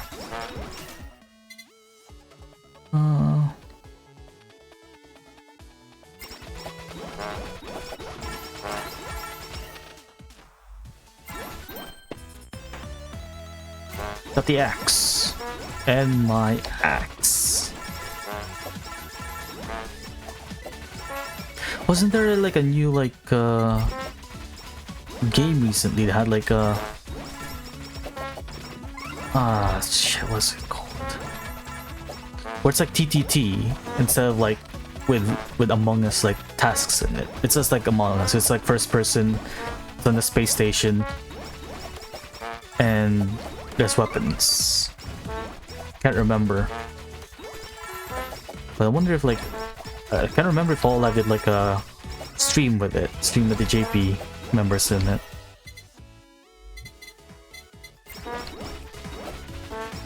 Get the book up, then we'll get that up to max, hopefully. Yes, box yourselves in to the only spots I can throw lava buckets at. Yes. Uh-oh. A bit too close for comfort there. Haven't found the super collect like thing yet, and I'm hoping I can get my hands on it because there's a bunch of XP just lying around that I haven't been collecting. Okay, we finally made it to the bosses, first boss, so that's good. No, gotta be careful. Don't accidentally walk into her lava buckets, mistaking it for my own. Like that, like that.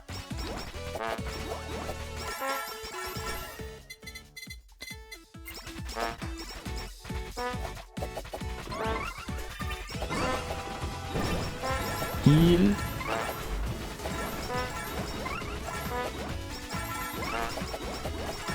Oh.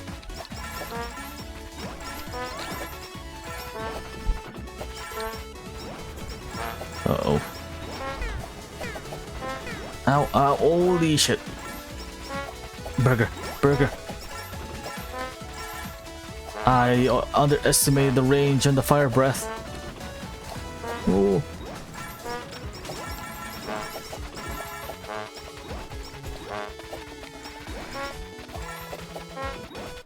Well now. Uh-oh. Okay, ult is ready, so. There we go. Nice. Yeah. Triple.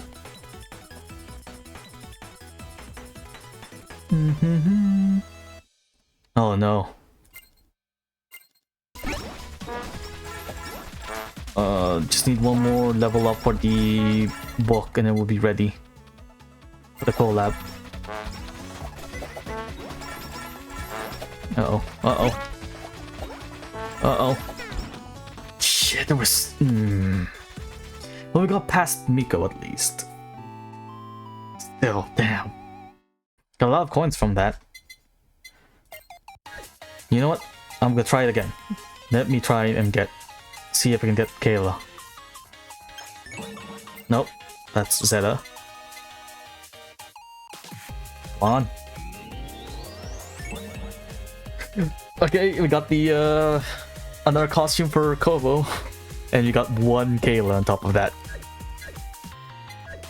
Yeah, but from what I heard, she is good at getting a lot of money. 300 damage when hit.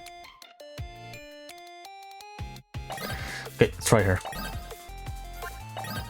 Back at the second stage. I'll try and at least get far enough.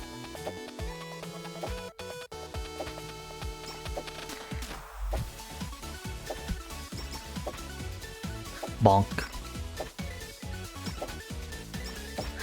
Is it just me or does her hammer look like a foosball hammer? The ones where like you like what's it called? The ones like rich people use with it's like a sport where you like ride horses and then hit. You have to use like this like a long elongated hammer to hit like a ball. I think it's called no, it's not foosball. Sorry, that's the table. What's that? What's that like game called? You ride horses, usually just for like rich people, and you have like this really long hammer to like. Uh-oh. Hit the balls around with.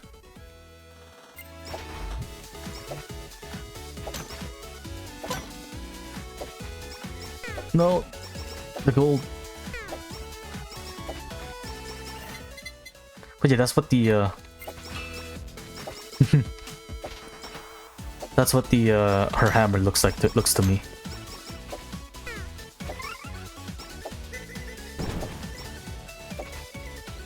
Uh-oh.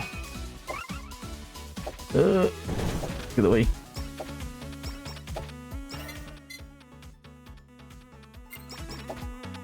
Faster swing. It's a lot of damage though, not gonna lie. Excuse me.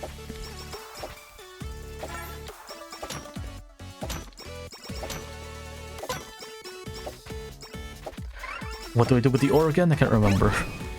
Should probably been reading the descriptions of the skills. Not gonna lie. Okay, target supports. Okay, order deposit. Yep, gain 10 times ore will strengthen all weapons by. Oh, I see. Okay, that's good.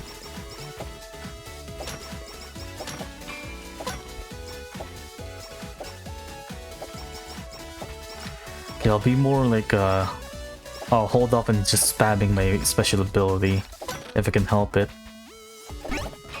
That's uh-oh.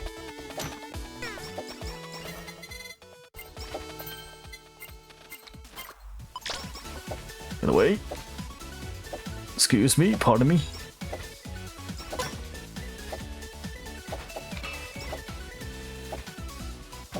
Box.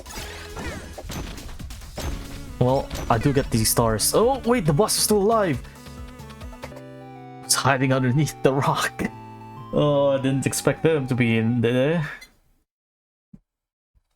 But I'm getting a bit tired and it's been getting late, but I think I'll call it here for today's stream. Made a decent amount of progress, we unlocked a decent amount of folks, but still missing a decent chunk of them, like the rest of... Well, no, I don't think, they're not out yet, right? I can remember. I can't remember the name of their... the gen name. But... yeah. Only in Gen 3. It's not out yet. soon. Eventually, we will unlock more the rest of them, but we made a decent amount of progress. Next stream, guess yeah, it's gonna be Star Sector. I'll be using the New Game Plus mod to transfer over my off-stream playthrough. But before we do so, I'm gonna do a little like showcase of what's different between what the progress was before and after leaving to go and do New Game Plus. But that's the plan for next stream, which is going to be on Monday, as there will be no streams on Sunday. But that's it for me. Thank you to anyone who decided to stop by and say hello. I really appreciate it. Thank you for currently lurking in chat. Thank you also to anyone who decided to watch this in the future in the VODs channel. But that's it for me. I hope everyone have a good rest of their day. And I'll see you all next time. See ya!